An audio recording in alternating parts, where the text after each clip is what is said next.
ژیاننامە و محاکەمەکردنەکەی پێشەوا قازی محەممەد لا یادداشتەکانی قیوەم سەڵتەنەدا.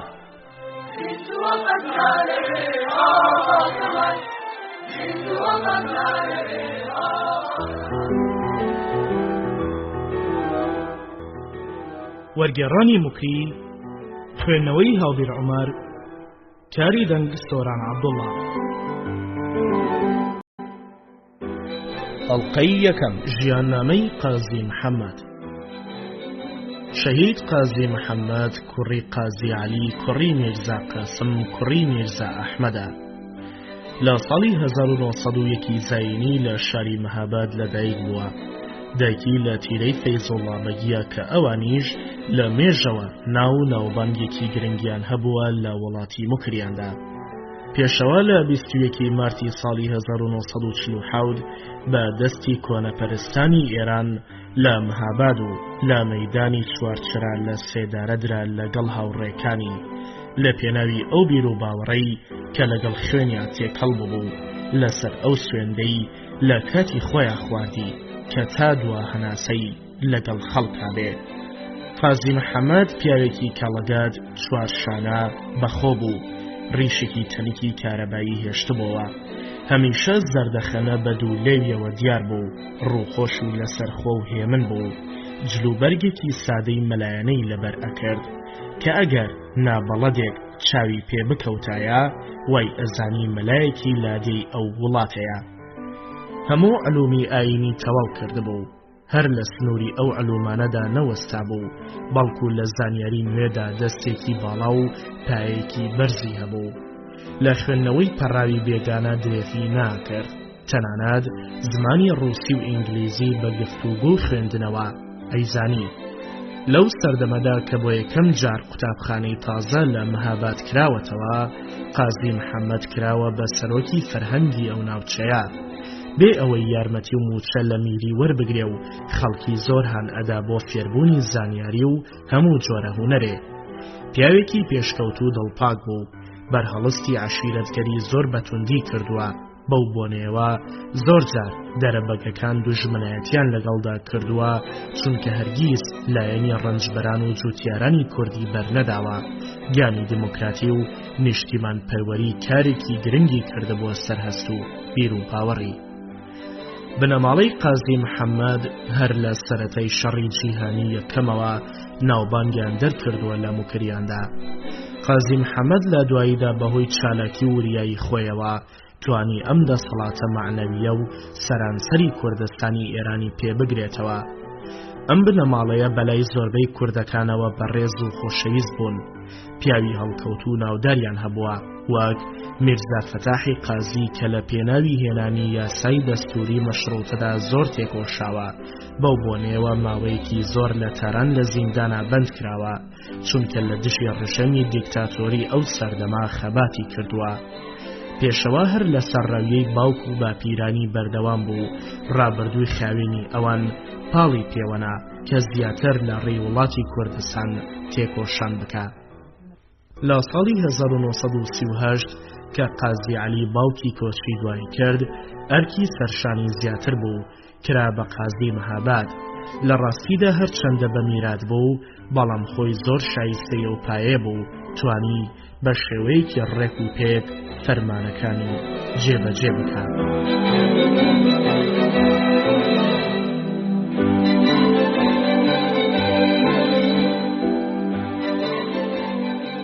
نمونەیەک لە تێکۆشانی.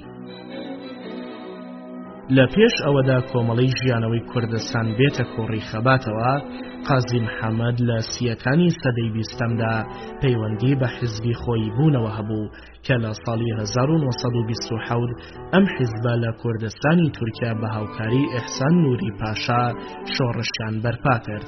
هەروەها لە کاتێکدا ژێکاف ژمارەی ئەندامانی لە 20 کەس تێپەڕی ناکرد، پەیوەندیان کرد بە قازی محەممەدەوە، ئەویش بە دڵێکی خاوێن و نیازێکی ڕاستەوە چووە ریزی تێکۆشان لەگەڵیاندا. پاش ماوەیەک زۆر لە ئەندامانی دامەزرێنەر و سەرکردایەتی لە ناوچەکانی کەدا بڵاوبوونەتەوە بۆ ئەوەی لە هەموو لایەک ئامانج و بەرنامەی ژێکاو بگەێنن بە خەڵک و ڕیشەدا کوتانی. هەروەها پەیوەندیان کرد بە کوردستانی تورکیا و عێراقەوە. بۆ ئەم مەبەستا محەممەد ئەمین شەریفی ئەندامی سەرکردایەتی کەوتە گفتوگۆکردن لەگەڵ چەند نیشتیمان پەروەرێکی کوردستانی عێراق وەکو نەتەوەیەکی سێقۆڵی لە نێوان مەلا وەهاب نوێنەری کوردەکانی تورکیا، شێخ عەبدوڵڵا نوێنەری کوردەکانی عێراق، قاسم قادری ئەندامی دامەزرێنەری ژێکاو لە سەرسنووری هەر سێ بەشی کوردستان لە ئەنجامدا چەند بڕیارێکی گرنگیان مۆر کرد کە بریتی بوو لەوەی دەستی یارمەتی بۆ یەکتر درێژ بکەن و پەیوەندی تەواویان لە نێواندا بەهێز بێ. لە هەموو بەشەکانی کوردستاندا تا لە پاشە ڕۆژدا گەلی کورد ڕزگار بکەن و مافی نەتەوایەتی خۆی وەربگرێ. هەروەها توانیان گۆڤاری نیشتیمانی یەکەم ژمارەی لە حوزەیرانی ساڵی 1943 بە شێوەیەکی جوان و ڕێک و پێک لە چاپ بدەن بڵاوی بکەنەوە. بەو جۆرە هەموو مانگێ هەموو بەرنامە و وێژە و مێژووی ڕابردووی کوردی تا بنووسن و بە خوێندەواری کوردی بکەێنن. کۆمەڵی ژێکاو لە سەرەتاوە بەنهێنی خەباتیە کرد تا توانی ئەندامانی زۆر بکە و لەسەر بیر و باوەڕێکی ڕاست و لە پێناوی ڕزگاری کورد تێکۆشانیە کرد. لە کاتێکدا ڕژێمی تاران هێشتا لەگەڵ خۆفرۆشەکان و هەندێک لە خاوەنزەوی وزارە گەورەکان دەسەڵاتیان مابوو لە بەرگریکردنی خەڵکی و قەدەغەکردنیان لە هاوکاریکردن و یارمەتیدانی کۆمەڵی ژێکاو، تەنانەت لە ناوچەی شاروێران ئاغایە گوێی لە پیاوێکی پیر بوو کە چونکە وتبووی لەسەر هەموو کوردێک پێویستە بە دڵێکی خاوێنەوە بچێتە ناو کۆمەڵی ژێکاو بۆ ڕزگاری کوردستان لە ژێر چەپۆکی داگیرکەران و کۆنەپەرستان. بەڵام لەگەڵ ئەو هەموو قەدەغەیە لاوان و خوێندنەواران گوێیان کەڕ بوو لە ئاستینۆکەران و دەرەبەگەکان و بە دڵێکی خاوێنەوە ئەهاتنە ڕیزی ئەندامە تێکۆشەرەکانی ژێکاو. لەوانە دوو هاوڕێ بە ناوی شێرکۆ و پیرۆد بەو نیازەوە بەرەو مەهاباد کەوتنە ڕێگا.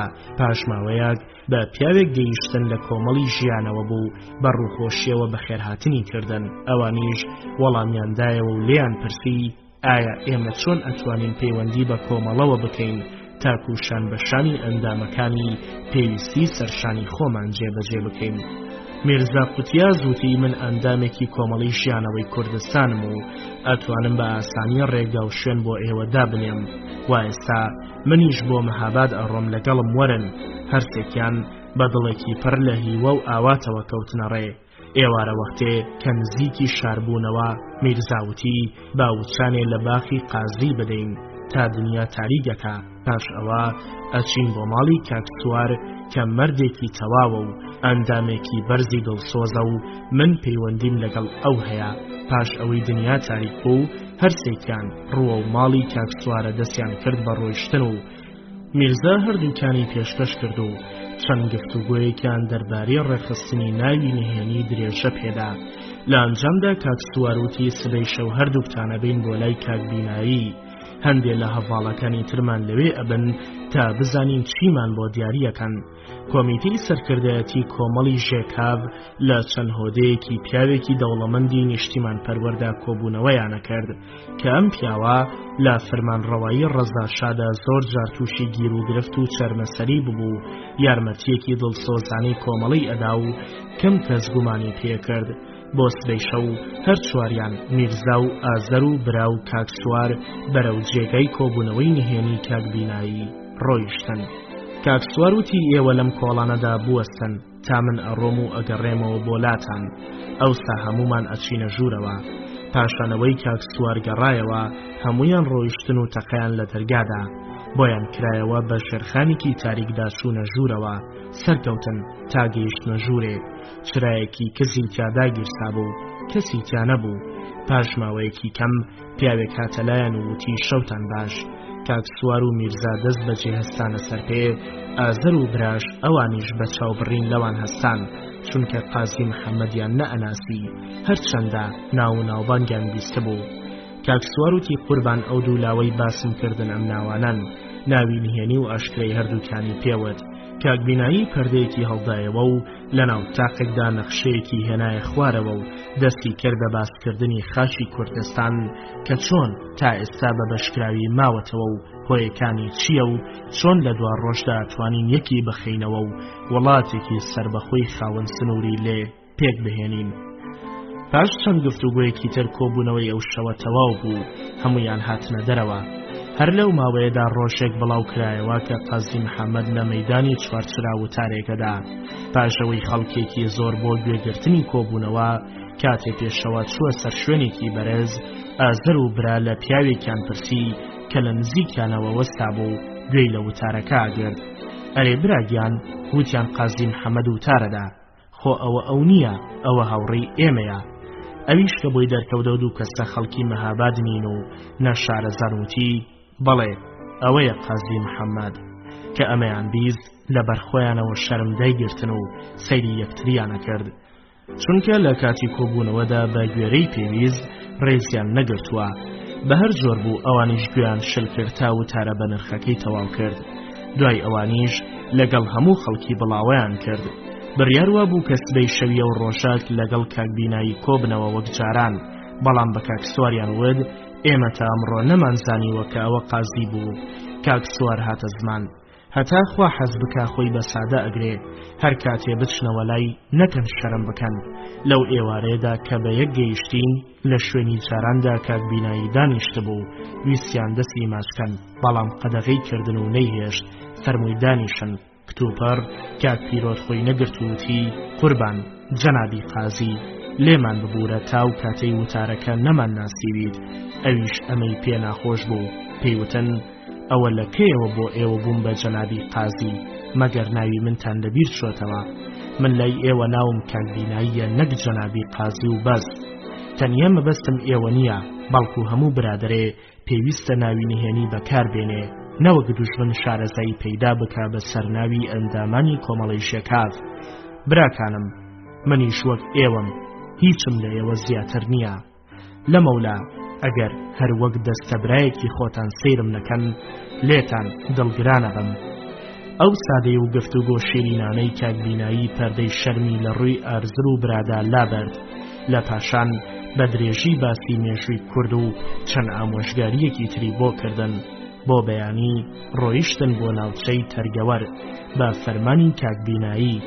پاشماوەیەک ئەندامانی سەرکردایەتی هەموو بڕیاریان لەسەر ئەوەدا کە قازی محەممەد ببێ بە سەرۆکی کۆمەڵی ژێکاف، هەرچەندە لە ئەندامانی دامەزرێنەر نەبوو، بەڵکو لەبەر دڵسۆزی و زیرەکی و زمانزانی ئەویان هەڵبشارد و نەبێ بە هەڵەدا چووبن، چونکە کادوە هەناسەی لەو ڕێیەدا بەنیازێکی بێگرد بەردەوام بوو. هەروەها زۆر لە پیاوە ئاینیەکان هاتنە ڕیزی تێکۆشانی کۆمەڵەوە و زۆر لەو پیاوە ئاینیانە بەناو خەڵکا بڵاوەیان کرد کە وەک یارمەتی کۆمەڵە نەدا تووشی گونا هەبێ. لەبەر ئەوەی بۆ ڕزگاری نیشتیمان و کوردستان خەباتەکە بەو جۆرە لە ناو ڕۆشنبیراندا ئەم بیر و باوەڕە تا ڕادەیەک جێگیر بوو ڕیشەی داکوتا. لە تشرینی دووەمی ساڵی 1945 زاینی قازی محەممەد لەگەڵ چەند کەسێکی تر لە ئەندامە بەرزەکان بانکران بۆ باکۆ لە یەکێتی سۆڤیەت بۆ گفتوگۆکردن لەگەڵ نوێنەرانی ئەوەی بە سەرۆکایەتی جعفر باقرۆڤ. پاش چەند کۆبوونەوەیەک لە نێوان هەردوولادا چەند بڕیارێکیان مۆر کرد. لەو بڕیارانە ئەوە بوو بە پێشنیاری پێشەوە ناوی کۆمەڵی ژیانەوەی کوردستانیان بە کۆمەڵی دیموکراتی کوردستان گۆڕی، چونکە قازی محەممەد لەو باوەڕەدا بوو کە دیموکراتیەت تێکەڵ بە بزوتنەوە و جوڵانەوەی گەلی کورد بکرێ تا بە شێوەیەکی فراوان دەرگا لە جوتیاران و کرێکاران بکرێتەوە بۆ ناوکۆڕی تێکۆشان و خەبات و هەتا کۆمەڵە پێویستیە مێژوویەکانی سەرشانی بە شێوەیەکی ڕێک و پێک جێبەجێ بکا و بەرنامە و یاسای نوێ بۆ ئەم مەبەستە دابنێ. پاش گەڕانەوەیان ئەندامانی کۆمەڵی ژێکاف و زۆر لە خەڵکی مەهاباد و ناوچەکانی تر و هەندێک لە سەرۆکۆزەکان بانکران. بەو بۆنەوە کۆبوونەوەیەکی گەورە کرا و هەمویان بڕیاریان لە سەرناوی تازەی کۆمەڵەدا و قازی محەممەد بڵاوی کردەوە کە بەرنامەی نوێی کۆمەڵی دیموکراتی کوردستان بەم جۆرەی خوارەوەیە کە بنچینەی کۆمارێکی دیموکراتیە. یەکەم لەسەر کۆمەڵی دیموکرات پێویستە هەوڵ بدا و تێبکۆشێ بۆ پتەوترکردنی دۆستایەتی و برایەتی لەگەڵ دانیشتوانی ئازەربایجان و مەسیحیەکان تاکو هەردوو لا یارمەتی یەک بدەن بۆ بەرگریکردن لە دژی چەوسێنەرانی گیانی نەتەوایەتی. دووەم، هەموو توانایەک تەرخان بکەن بۆ بڵاوکردنەوەی زانیاری و پارێزگاری باری ئابووری و تەندروستی. سێەم، پێشخستنی بازرگانی ناوخۆ، ئاڵوگۆڕکردنی لە دەروەی وڵات و هەروەها هێنانی کارگە و پێویستیەکانی تری وڵات، زەوی و زاردابەشکردن بە سەرجوتیاران و فێرکردنیان لە سەرتازەترین ڕێگای پەرەسەندنی کشت و کاڵ و زۆرکردنی تراکتۆر و هۆیەکانی تری پێشخستنی هەموو جۆرە چاندانێ.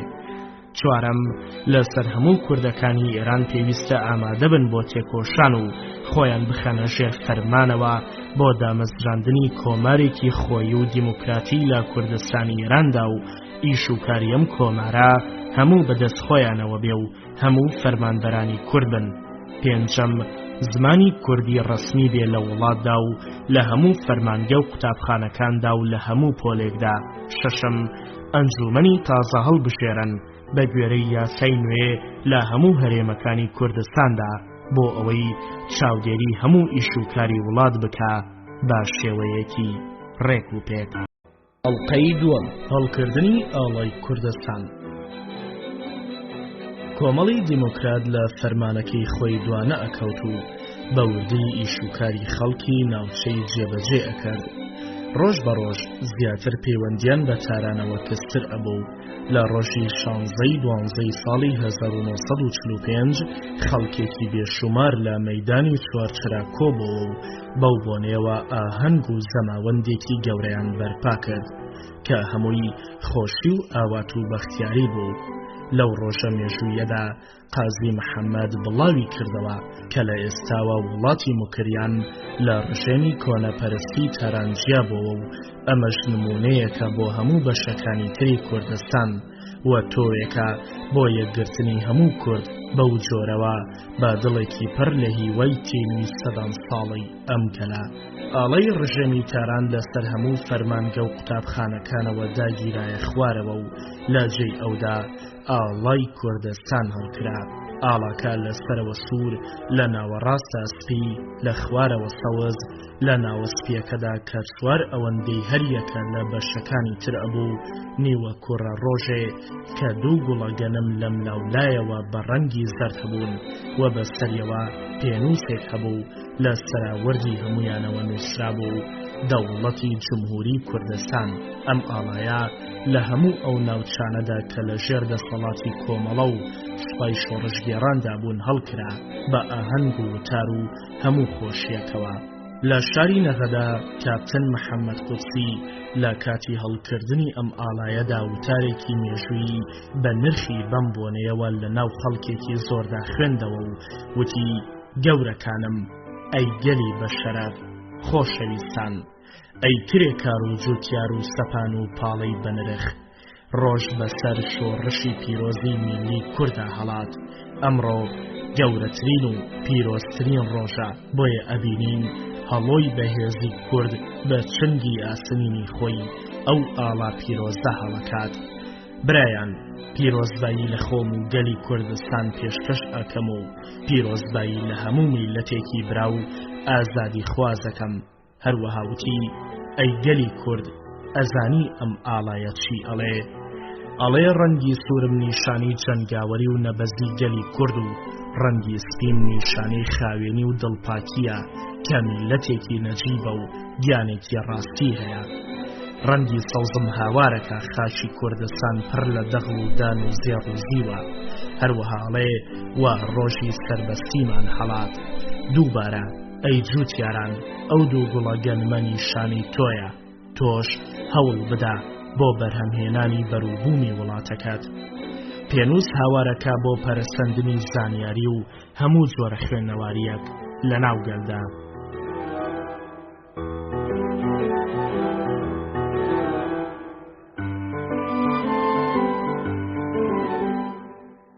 هەڵبژاردنی قازی محەممەد بە سەر و کۆمار. لە ڕۆژی 22 کانونی دووەمی ساڵی 1946 زاینیدا کۆبوونەوەیەکی زیاتر لە 20,000 کەسی پێک هاتبوو دامەزراندنی کۆمارێکی دیموکراتی لە بەشێکی گرنگی کوردستاندا بڵاوکرایەوە بە سەرۆکایەتی قازی محەممەد کۆمارێکی پێشکەوتووی ساوا بۆ هێنانەدی پاشە ڕۆژێکی ڕوون و پڕ لە بەختیاری بۆ گەلی کورد کە ساڵەهای ساڵە چاوەڕێ ڕۆژێکی وابوو.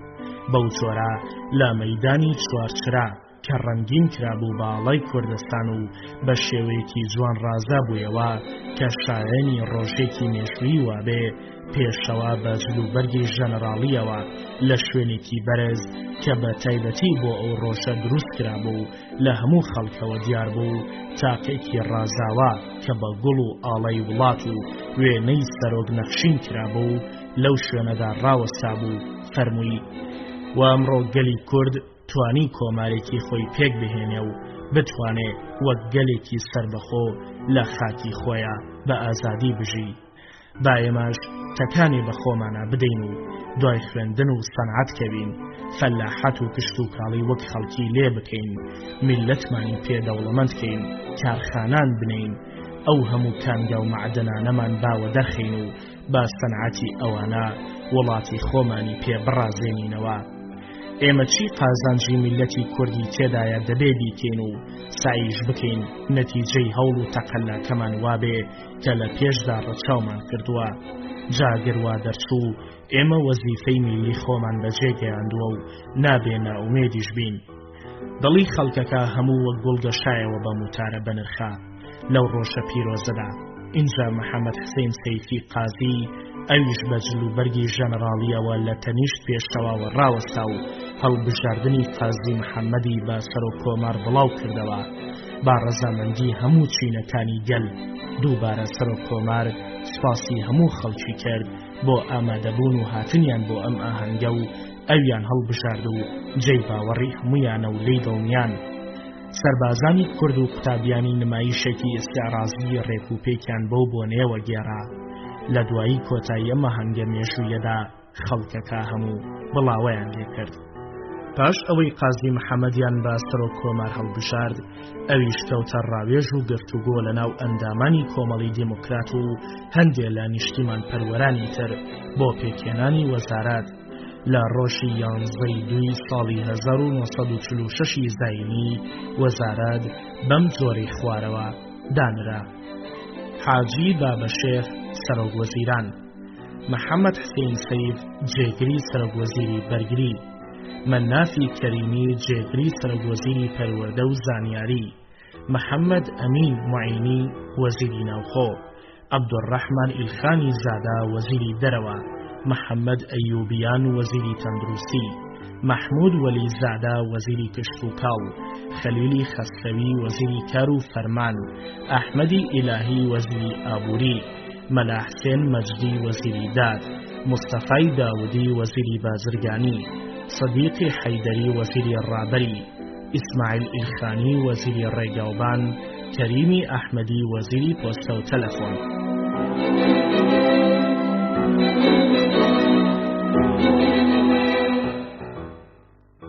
سوێند خواردنی قازی محەممەد. وەک لە هەموو وڵاتێکە باوە سەرۆکی نوێ یا هەر فەرمانڕەوایەکی بەرز پێویستە سوێن بخوا کە وەک شتێکی قانونی و دەستوریە. لەبەر ئەوە پێشەوا فەرمانیدا بە ئەندامانی کۆمیتەی ناوەندی پارتی دیموکراتی ئەنجومەنی وەزیران ئامادە بن بۆ ئەم مەبەستە. قورئانی پیرۆز و ئاڵای کوردستان بەدەست وەزیری داد مەلا حسێن مەجیدیەوە بوو، پێشان کەوت تا ژووری قازی محەممەد، دەست بەجێ ئەویش هەستایە سەرپێ و بەرگەکەی لابرد و هەموو ئەندامان و وەزیران بە پێوە ڕاوەستان. پێشەوە ئەم سوێنەی خوارد: سوێن ئەخۆم بەخوا و قورئانی پیرۆز، بە نیشتیمان، شەرافەتی قەومی کورد و بە ئاڵای پڕ لە ئیفتیخاری کورد، تا دوا هەناسەی ژیانم، تا دوا تنۆکی خوێنم بە گیان و بەماڵ لە ڕێگەی مانەوەی ئازادی کورد و بەرزکردنەوەی ئەو ئاڵایە کە مایەی شانازی هەموو کوردێکە کۆشش بکەم و دوانەکەوم و بە سەرۆکی کۆماری کوردستان و یەکگرتنی کورد و ئازەربایجان ئیفتیخارەکەم، کۆشش ئەکەم بۆ مانەوەی ئەم ئامانجا. دوای ئەوە ئەنجومەنی وەزیران و هەموو ئەندامەکانی کۆمیتەی ناوەندی پارتی دیموکرات بڕیاریاندا کە ئەوانیش بە نیازێکی خاوێن و دڵێکی پاکەوە هەموو کۆسبوو گیر و گرفتێ چارەسەر بکەن کە لە کاتی هەڵسوڕانی ئیش و کاردا دێتە ڕێیان و هەوڵ و تەقەلا بدەن بۆ بەختیاری و ئازادی نەتەوەی کورد کە دەمێکە چاوەڕوانی ئەم ڕۆژەیە. ئەڵقەی سێم گرنگترین فەرمان لە سەردەمی کۆماریدا. پێکهێنان و دامەزراندنی کۆمارێکی کوردی لە ئێراندا بە سەرۆکایەتی قازی محەممەد گەورەترین گۆڕان بوو لە مێژووی گەلی کووردا. هەڵاتنی ڕۆژێکی ڕوون بوو کە بە تیشکی زێڕینی ڕێگای تاریکی بۆ ڕوون کردینەوە کە هەرچەندە ماوەیەکی زۆری نەخایاندوو لەناوبرا و بەڵام هەموو کاتی بە یادکردنەوەی سوود وەرەگرین و هانمانەدا بۆ تێکۆشان و بۆ پێکهێنانی کۆمارێکی دیموکراتی یەگرت و کە هەموو بەشەکانی کورد یەک بخا لە پاشە ڕۆژدا. ئەم کۆمارە دەنگێکی وایدایەوە کە تەختی نۆکەران و ئیمپریالیستەکانی هێنایە لەرزین و لە ماوەیەکی کەمدا توانی بە سەرۆکایەتی قازی محەممەد و تێکۆشانی کۆمەڵی دیموکرات زۆر لە فەرمانەکانی سەرشانی جێبەجێ بکات، وەک یەکەم پەرەپێدان بە پەروەردە و زانیاری لە هەموو ناوچەکەدا، پێشەوە لە سەرەتەی بڵاوکردنەوەی لەدایکبوونی کۆمار قوتابخانەیەکی بەرزی بۆ پیشان کردەوە لە ناو کۆڕی زەماوەندێکی گەورە و ئاهەنگێکی پڕ لە شادمانیدا و دەستکرا بەکردنەوەی قوتابخانەی نوێ لە زۆر شوێندا. بەرنامە و پەرتووک و پێویستی تر لە چاپدرا بۆ وتنەوەیان لە هەموو پۆلەکاندا و کتێبی بێگانەیان وەرگێڕا بۆ کوردی بۆ ئەو مەبەستە و بڕیاردرا بە نەهێشتنی خوێندەواری لە وڵاتدا و هەموو کەس فێری خوێندن و نووسین بکرێ. بۆ یەکەم جار 50 قوتابیان نارد بۆ یەکێتی سۆڤیەت بۆ ئەوەی لە دانیشگا بەرزەکان بخوێنن. هەروەها دەیانی تر لە قوتابیان بۆ تەورێز بۆ خوێندن لە زۆربەی لقەکانی زانیاریدا. دووەم چاپخانەیەک دانرا بۆ لە چاپدانی پەرتووک و ڕۆژنامە و گۆڤار و هۆیەکانی فراوانکردنی ڕۆشنبیری لە ناوگەلدا. لەو چاپکراوانە ڕۆژنامەی کوردستان بوو کە بە ناوی کۆمارەوە ئەینووسی. هەروەها لێکۆڵینەوە لە مێژوو ئەدەبی کۆنی کورد درێخی نەئەکرد و هانی نووسەری کوردیەدا بۆ لێکۆڵینەوە لە بەشە زۆر بە جۆرەکانی فۆلکلۆری کورد و وێژە و زانیاری تر و بڵاوکردنەوەی. سێەم ڕێکخستنی سوپای ملی بۆ بەرگری و پارێزگاریکردنی وڵات لە جێ سوپای ڕشەمی کۆنەپەرز کە لە پێش دامەزراندنی کۆماردا چەوسانەوەی نەتەوەی کورد ئەو پەڕی هیوا و ئاواتی بوو. چوارەم دانانی حکمی خۆی و هەڵسوڕاندنی ئیشوکار بەهۆی فەرمانبەرانی کوردەوە. هەروەها ڕەنگڕشتنی وڵات و پێوانی و پاراستنی یاساییش لە ناو خەڵکدا و دانانی یاسایەکی نوێ بۆ ئەم مەبەستە پیرۆزانە. پێنجەم کردنەوەی نەخۆشخانە و دەرمانگا و لە زۆر شوێن بە پێی توانە هێنانی دەرمان و پێویستیەکانی تەندروستی لە دەرەوەی وڵات و فراوانکردنی هۆیەکانی پاراستنی تەندروستی بۆ هەموو خەڵک. شەشەم ئێزگێکی نوێ بە زەماوەندێکی جەماوەری کرایەوە لە مەهاباد و بەرنامەی کوردی و بێگانی تیا بڵاو کرایەوە.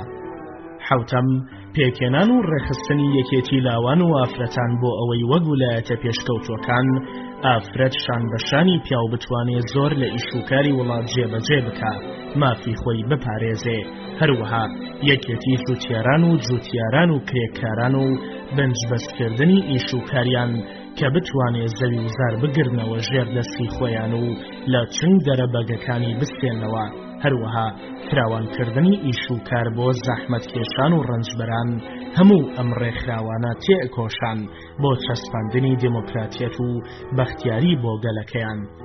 هەشتەم لیژنەیەکی تایبەتی دانرا بۆ چارەسەرکردنی کشت و کاڵ و دابەشکردنی زەوی وزار بە جۆرێکی یەکسان لە ناو جوتیاراندا کە لە ئەنجامدا بۆ هۆی بزوتنەوەیەک لە ناو جوتیاراندا و هەندێک لە خاوەن زەوی وزارەکان بەمە دڵگران بوون و خۆیان خستە باوەشی دوژمنەوە و لە مێژوودا ڕوویان ڕەش بوو و لە تۆماری خۆفرۆشاندا ناوی خۆیان نووسی. نۆیەم پتەوکردنی پەیوەندی دۆستایەتی لە نێوان کۆماری دیموکراتی کوردستان و یەکێتی سۆڤیەت هەروەها لەگەڵ کۆماری ئازەربایجاندا. دەیەم هاوبەشی گەشەپێدان شرکەتی تەرەقی مۆرکرا لە نێوان سۆڤیەت و کوردستاندا بۆ ئاڵوگۆڕکردنی کەلوپەل و پێویستی ژیان بۆ یەک وەک ناردنی تووتن و بەرهەمە دەستیەکانی وڵات بەرامبەر بە تراکتۆر و دەرمان و پێویستی تر. هەروەها کارخانەی سیغاری کوردستان لە مەهاباد دامەزرا. 11 پاراستنی سربەستی بیر و باوەڕ بەبێ گوێدان بە ڕەگەز و ئاین و زمان لە وڵاتدا و پتەوکردنی برایەتی و یەکبوون لە ناویاندا بەهۆی ڕێکخراوە گەلیەکانەوە بۆ پاراستنی دەستکەوتەکانی گەلی کورد. 12 هاوکاریکردن لەگەڵ کۆماری ئازەربایجان بە تایبەتی لەگەڵ سوپا و ڕێکخراوەکانی هەردوو کۆمار، هەروەها بێگانەکان لە کاتی سەردانیان بۆ ئەم وڵاتە بۆ سەیرکردنی چۆنیەتی کۆماری ساوای کورد ورد ئەبوونەوە و سەرنجیانەدا کە هەنگاوی پێشکەوتوو ئەنێ بۆ پێشەوە لە هەموو ڕوویەکی ژیان و کۆمەڵایەتیەوە و فەرمانبەرانی کورد ئیش و کاریان بەڕێک و پێکی هەڵ ئەسوڕێن و بەڕێوەی ئەبەن. ئارفی ڕۆزگاڵد لە ژێرناوی کۆماری مەهاباد نووسیوێتی شاری مەهاباد لە پێشەوە نمونەیەکی دێهاتی هەبوو، دواکەوت و پەس بوو، بەڵام ئەمڕۆ جوڵان و پێشکەوتنێکی تری هەیە کە پڕە لە ژیان و بەختیاری و زۆر بە گەرمی هەوڵ ئەدەن بۆ ئەوەی بنچینەیەکی پەروەردەی بەهێزدا بنێن بە پێشەوانەی بەشەکانی تری ئێران و ئازەربایجان. کوردستان ڕووسیتیانیە کە دەستیان لە ئیشوکاردا هەبێ، لە ئازەربایجان حکومێکی توند و تیژ بەرپایە، لە کوردستان ئەمە نییە. لە وڵاتەدا بەندکراوی سیاسی نییە، تەنیا یەک دوو کەسێک لەناوبرا، ئەویش دوور نییە لەسەر سیاست بوو بێ و چەند کەسێکی کەم حەزیان بە ڕێژەمی تازە نەکردووە پەنایان بە کاربەدەستانی ئێرانی بردووە و لە تاراندا ئەژین، چونکە بە چارەسەرکردنی کشت و کاڵ و دابشکردنی زەوی و زار ڕازی نەبوون. لەسەر شەقامەکانی مەهاباد دەتوانی بە سەربەستی گوێ لە ڕادیۆی ئەنکەرە و هەموو شوێنێک بگری، بەڵام لە تەورێز کە پایتەختی ئازەربایجانە گوێگرتن لەمانە ئەبێ بەهۆی توشبوونی خاوەنەکەی بۆ سزایەکی تند. ئەم سەربەستیەش ئەگەڕێتەوە بۆ بیری وردی پێشکەوتوی کورد لە گیانی ئازادی و نیشتیمان پەروەری قازی محەممەد و ئەندامانی وەزارەتەکەی. لەمانەوە بۆمان ڕوون ئەبێتەوە کە ئەم کۆمارە تا چ ڕادەیەک خۆشەویست بووە لای کوردەکان و ئەم ماوەیە بە دەورێکی زیێڕیندا ئەنرا، چونکە بێدادی و ستەمکاری خۆیان چەشتە بوو لە پێش کۆماردا. قازی محەممەد لەگەڵ پەیامنێری AEP لە ڕۆژی 16 ساڵی 1946 کەوتە گفتوگۆ وتی کوردەکان بەوەش قایل ئەبن ئەگەر کاربەدەستانی ئێران بڕیاری ئەوە بدەن لەسەر دیموکراتی ئازم بڕۆن بەڕێوە و سەربەستی قەدەغە نەکەن. ئەو دەستوری بۆ کوردستان دانراوە لەسەری بڕۆن کە ئێستا بەرپایە لە کوردستاندا بۆ سەربەخۆیی زاتی و بەڕێوەبردننی کاروباری کوردستان لەلایەن مەحویانەوە لەگەڵ هێزی سوپای خریان. پەیامنێرەکە لی پرسی ئایا لە وەسڵ ناکەی کە ئەم بەرامبەری و ناکۆکیە لە نێوان کورد و کاربەدەستانی مرکزی ئێران ببێتە هۆی ئەوەی بێگانە دەست بخاتە ئیشوکارەکانتانەوە؟ پێشەوە وەڵامی دایەوە.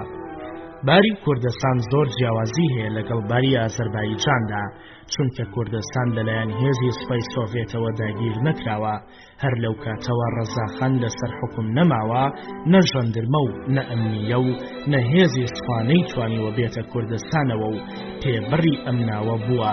لەبەر ئەوە ئێمە لەم کاتەوە هەر بەسەر بەخۆیی ژیاوین، لەگەڵ ئەوەدا نایەڵین بێگانە دەست بخاتە ناو ئیش و کارمانەوە لە هیچ ڕوویەکەوە. کەوابوو باری ئێستای کوردستان پەیوەندی بە ناوخۆی وڵاتەوە هەیە، پێویستە لە ناو کاربەدەستانی کوردستان و ئێراندا جێبەجێ بکرێ و نەمێنێ، چونکە ئەم گیر و گرفتە پەیوەندی بە دەرەوە نییە. دوای ئەوە قازی محەممەد ڕوونی کردەوە بۆ پەیامنێرەکە کە گەلی کورد لە ڕابردووەوە هەتا ئێستا چ خەباتێکی خوێناوی کردووە بۆ ڕزگاربوونی لەدەست چاوسێنەران و چەند سزا و ئازاریان لەم ڕێگەیەدا چەشتووە و چەند قوربانیان داوە لەم ڕێدا و چۆن لە کۆتایی شەڕی جیهانی یەکەمدا بڕیاردرا کە کورد دەوڵەتێ بۆ خۆی پێک بهێنێ و لە پەیمانی سێڤەردا بڕیاری لەسەردرا و لە ئەنجامدا نەیان هێش بێتەری بەهۆی کۆنە پەرستان و داگیرکەرانەوە. بەڵام ئەمڕۆ ئێمە بە شانازیەوە داوای حەقی خۆمانەکەین و هەموو توانای خۆمان لەم ڕێگایەدا خەینە کار بۆ ئەوەی سەربەخۆیەکی زاتیمان هەبێ لە خاکی خۆماندا و چەوتی و ئەرکی ئەم گیر و گرفتە هەمووی ئەکەوێتە سەرشانی کاربەدەستانی ڕشەمی ئێران کە تا ئێستا هیچ هەنگاوێکیان لەم ڕۆوە بۆ پێشەوە نەناوە و ئاوڕیان لە مافی نەتەوایەتیمان نەداوەتەوە و ئێمە زۆر بە گەرمی و دڵسۆزیەوە بە هیوایکی بەتینەوە چاومان بڕیوەتە هەموو ڕێگایەکی پێشکەوتوو بۆ سەرکەوتن لەم مەبەستە پیرۆزەدا و نامانەوێ لاسایی یەکێتی سۆڤیەتیان ئەمریکا بکەینەوە. لەگەڵ ئەوەدا دەرگا لەسەر خۆماندا ناخین و پەیوەندی و دۆستایەتیمان لەگەڵ وڵاتە پێشکەوتۆکان بەهێز ئەکەین بەپێی بەرژەوەندی گەل و نیشتیمان بەبێ جیاوازی تا بەم بۆنەیەوە باری ئابووری وڵاتمان پەرە پێ بدەین بتوانین هەموو ئیش و کارێکی خۆمان بەڕێک و پێکی هەڵسوڕێنین. ئەڵقەی چوارەم کوردستان و چاوپێخشاندنێ. لە سەدەی حەوتەمدا کاتێکە عەرەبەکان هێرشیان هێنایە سەر ئێران کوردی شان بەشانی میلەتانی دی ئێران ڕۆکێوەکان چوون تا لەوێدا بنکەی عەمەلیاتی خۆیان دامەزرێنن. لە سەدەی دەهەمدا دووبارە عەشایر و هۆزە کوردەکان لە مەیدانی ڕووداوەکانە سەریان بەرز کردەوە پاش تێپەڕبوونی ماوەیەک لە هەرێمەکانی تکریت و هەولێری عێراقدا کەسێکی بەرجەستی وەک سەلاحەدینی ئەیوبی لە مەیدانە دەرکەوت. بەڵام کۆشەکانی ئەو زیاتر بۆ عەرەبەکان بوو، هەروەها تەواوی تێکۆشانی خۆی بۆ پەرەپێدان و دەرخستنەوەی ئیسلام خستە کار. لە سەدەی سیانزەهەمدا مەغۆلەکان لە باکوور و ڕۆژهەڵاتەوە هێرشیان بردە سەر ئێران، وردە وردە دەسەڵاتیان زیادی کرد و ئازەربایجانی هاوسەی کوردانیاندایە بەرهێرش. بە درێژایی سەدەی شانزەهەم و حەڤدەهەم هەرێمە بەبایەخ و گەورەکانی کوردنشین و ناوەندی ناوچەکەیان کەوتە ژێر دەسەڵاتی دوو قودرەت. ئەو دوو قودرەتەی ژێکێکیان ئێران بوو کە تازە بەهۆی خانەدانەکانی سەفەویەوە گیانی هاتبووە بەر، دۆمیشان تورکە تازە یەکگرتوەکانی عوسمانی بوو. لە نێوانی ئەم دوو هێزەدا نەبەردی خوێنی ڕووی ئەدا کە زیاتر کوردان لەم جەنگانەدا لایەنگری عوسمانەکانیانە کرد و دژ بە شیعەکانی ئازەربایجان و فارزە جەنگان. ئەم لایەنگریە بەهۆی مەزهەبی هاوبەشی کوردان و عوسمانیەکانەوە بوو. لە ساڵی 1339دا پەیمانێ لە نێوان سوڵتان مورادی چوارەم لەلایەن تورکەکان و شاه عەباسی دووەم لەلایەن ئێرانەوە مۆرکرا. بافی ئەم پەیمانە هێڵەکانی سنوور دیاری کران و دابەشکردنی کوردستانیش لە بەرچاو گیرا. لەو دەمەدا ڕابەرانی نوێی کوردستان پێکهاتبوون لە سۆفیانی سادات و شێخەکان کە زۆربەیان کەسانی متعەسیب و مقەدەسیان بەرەو لای خۆیان ڕاکێشا، بەم شێوەیە هێزیان بۆ خۆ پێگەهێنا. لە سەرەتای سەدەی نۆزدەهەمدا چەند کەسێک کە زۆربەیان بە نێوی ئارکۆلۆژی یان گەڕیدەوە هاتنە کوردستان و تەنها بەرژەوەندی حکوومەتەکانی خۆیان کاریانە کرد. لەو دەمەدا کینیر و فراسەر هاتنە ناوچەکە. بە هاتنی ئەمان سەرەتای پەیدابوونی غەریبان لە نێو کوردانە دەستی پێکرد. ئەم مەسەلەیەش کاتێک گەیشتە ترۆپ کە جرت تۆیڵ و کۆمەت دووچل و بیشات خانم و مارکسایکز هاتنە ناوچەکە و تەواوی کوردستان گەڕان و ئایبی سوین بە ناوی کەسێکی فارس گەیشتە ئەو چەند کەسە. سەرەتا بەر لەوەی کەسێ گومانی لێ بکا لە ئەستەمبولەوە بۆ بەیروت و پاشان تێرگیز ئەو جادۆڵەکانی شارەزور و هەڵەبجا نزیکی سلێمانی بۆوە و لەلای عادی لە خانم کە ڕابەرایەتی عەشیرەتی جافی لە ئەستۆدا بوو بە نێوی نووسەری ئەم خانمانیش تەجێ بوو. سەردەمێ کە سوپای بەریتانیا ئەویست دەسەڵات بە سەرخاکی عێراقدا بگرێ، هەمان کەسی ئایبی سوینی بە ناوی ئەفسەری سیاسی ناردا سلەیمانی. بە درێژایی دەیان ساڵ گەلێ ڕوودا و لە ناوچە کوردنشینەکاندا ڕوویاندا تا لە ئەنجامدا تورکەکان توانیان کودەتایەکی ترسناک لە نێوان کوردانی هاومەزهەبیان لە کوردستانی ئێراندا ساز بدەن، بە تایبەتی لە ساڵانی 1970 تا ساڵی 1990 لە شاری مەهاباد. لە ساڵی 1913 ئەنجومەنێ لەلایەن ئێران و تورکیادا سازدرا تا گۆڕانکاری بخەنە سەر هێڵەکانی سنوور. ئامانجی سەرەکی ئەم ئەنجومەنە جیاکردنەوەی باکوور و باشووری کوردستان و لە یەکدا بڕاندنی بوو. ئینگلیز و رووسیش توانیان کارێ بکەن کە هێڵە نوێیەکانی سنوور بکەنە هێڵی ناکۆکی و جودایی و تا ئێستاش بەم شێوەیە بیهێڵنەوە. کاتێ لە 2 نۆڤەمبەری ساڵی 1914 رووسیا ئیعلانی جەنگی دژ بە تورکیا کرد، کوردان لایەنی موسڵمانیان گرت و لە هەرێمەکانی باکوورەوە ڕوبەڕووی هێزە مەزنەکانی مەسیحی و هاوپەیمانەکانیان واتە ئاشووری و ئەرمەنی بوونەوە. ئەم جەنگە 4 ساڵ درێژەی کێشا. لەم ماوەیەدا کوردەکان گەلێ ناوچەی بەرینی ناوەڕاستیان لەدەستدا و پەڕاگەندە بوون. چاوی ئومێدیان بەستەوە بەداهاتووەوە، بەڵکو ڕابەرانی نوێ لە نێوانیاندا سەر هەڵبدا و تەواوی هۆزە کوردەکان لە ژێر یەک ئاڵادا یەکبخات.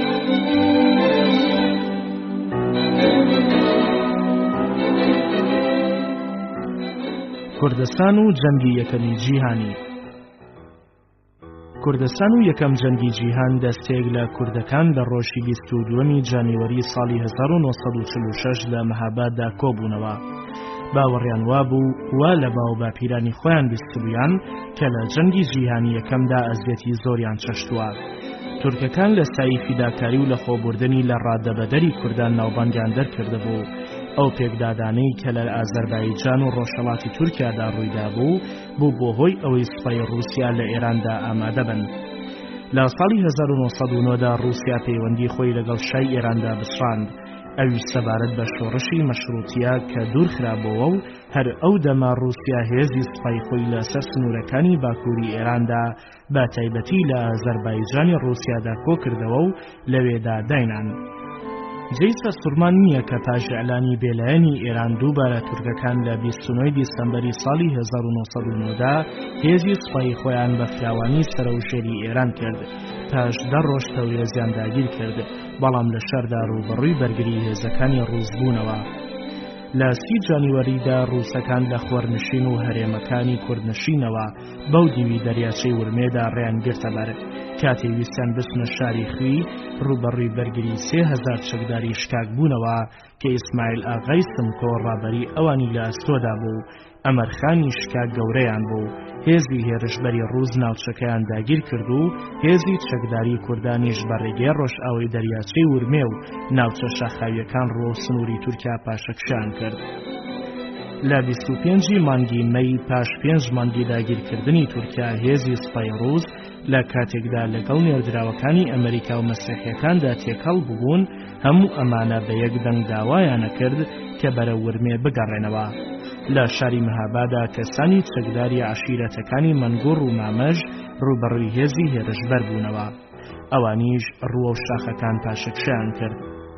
وەختێک کە تەقەوەستانی کاتی لە نێوان ڕووسیای بەلشەڤی و تورکیادا لە مانگی دیسەمبەری ساڵی 1970 ئیعلان کرا، سنووری ڕووسیا لە بەشەکانی ئازەربایجاندا لێکترازا و ناوچەی خۆرئاوای دەریاچەی ورمێ کەوتە ژێر دەسەڵاتی عەشیرەتە چەکدارەکانی کورد.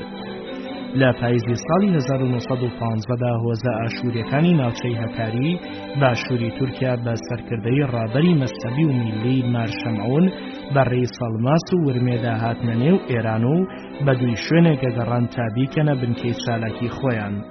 لە ساڵی 1970دا مارشەمعون ڕابەری 5000 چەکداری ئاشووری لە ئەستۆ گرت کە زۆربەیان چەکیان لە ئەنجامی سەرۆنگوونی ڕژێمی ڕووسیا وەدەستهێنا بوو.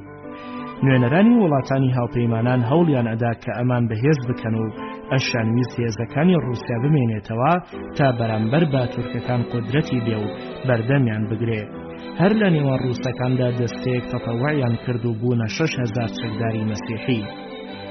ئەم هێزە گەورەی مەسیحیەکان لەلایەن موسڵمانەکانی ورمێ و سەرکردەکانی کوردانەوە کەوتبوونە بەرهەڕەشا، بە تایبەت لەلایەن ئیسماعیل ئاغای سمکۆی سەرەک ئێڵی شکاکەوە. سمکۆ گەنجێکی گەلی ئازا و بەزەرگ لە نێوان کارەسات و نەئارامیدا گەورە بوو. جعفەر ئاغای برای کوژرا بوو. ئەو دەما 10 ساڵ بەسەر کوشتنی براکەیدا تێپەڕ بوو، مەسەلەکەش بەم شێوەیە بوو. حاکمی تەورێز نێزام سەڵتەنە داوەتی جعفەر ئاغا کە و بە قورئان سوێن دەخوا کە لەوێدا لە ئەمان و سەلامەتیدا بێ، بەڵام لە کاتی فراڤیندا لە پەردەزڕێژی لە یەکرێ و ئەکوژێ. سمکۆش بۆ گفتوگۆ و هاوکاری و هاوفکری مارشەمعون داوەتە کاتە گوندی کونەشاری سەڵماز لەوێدا گەلی ڕێز و قەدری لە یەکرێ و پاش فراڤین دەربارەی هاوکاری ئایندەیان بە درێژی گفتوگۆ کرا. هەر ئەو ڕۆژە مارشەمعون تەواو و حەرەس و یارانی تەنها یەک کەس بە سەلامەتی دەرچوو، ئەوانی تر هەمویان درانە بەر دەستڕێژ و گیانیان سپارد. سمکۆ بەم شێوەیە باز لە مەسەلەیە کات. هەر لە سەرەتاوە مەبەستی کوشتنی مارشەمعونم هەبوو، بەڵام ئەم باسەم جگەل لە عەلی ئاغای برام لای هیچ کەسێکی دی نەدرکانەبوو. کاتێ مارشەمعون خواحافیزی لێکردم پشتی تێکردم تا سواری گالیسکەکەی بێ لە پشتەوە دام بەردەزڕێژی حەوتیر. پیاوانی منیش هەرکە گویان لە دەنگی حەوتیرەکەی من بوو، پیاوانی مارشەمعونیان دایە بەردەزڕێژ و لە ماوەیەکی کەمدا 140 کەسیان لە ناوخوێندا گەوزاند. تەنها یەک کەسیان توانی لەو دۆزەخە دەرباز بێت لە هەموو شوێنێکدا قاوا بوو کە گوایە سمکۆ بەرتیلێکی مۆڵی وەرگرتووە تا ئەم کارە بە ئەنجام بگەێنێ.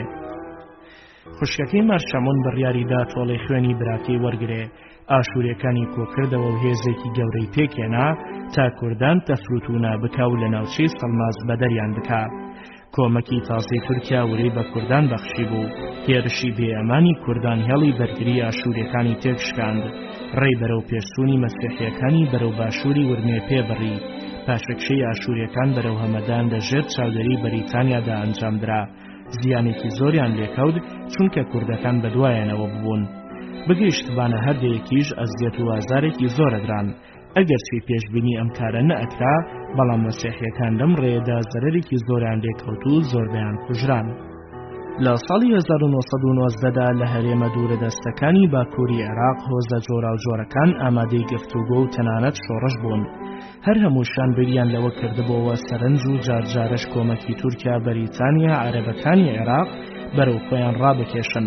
کاتێ بەدیقەتەوە بایەخە درایە ئەم مەسەلەیە و خەڵکی لێکۆڵینەوەی بوون، سمکۆ لە باکووری خۆراوای ئێراندا بیری لەوە دەکردەوە ئەو بۆشاییەی لە ئەنجامی ڕۆشتنی ڕووس و تورک و ئاشوورەکانەوە دروست ببوو پڕی بکاتەوە.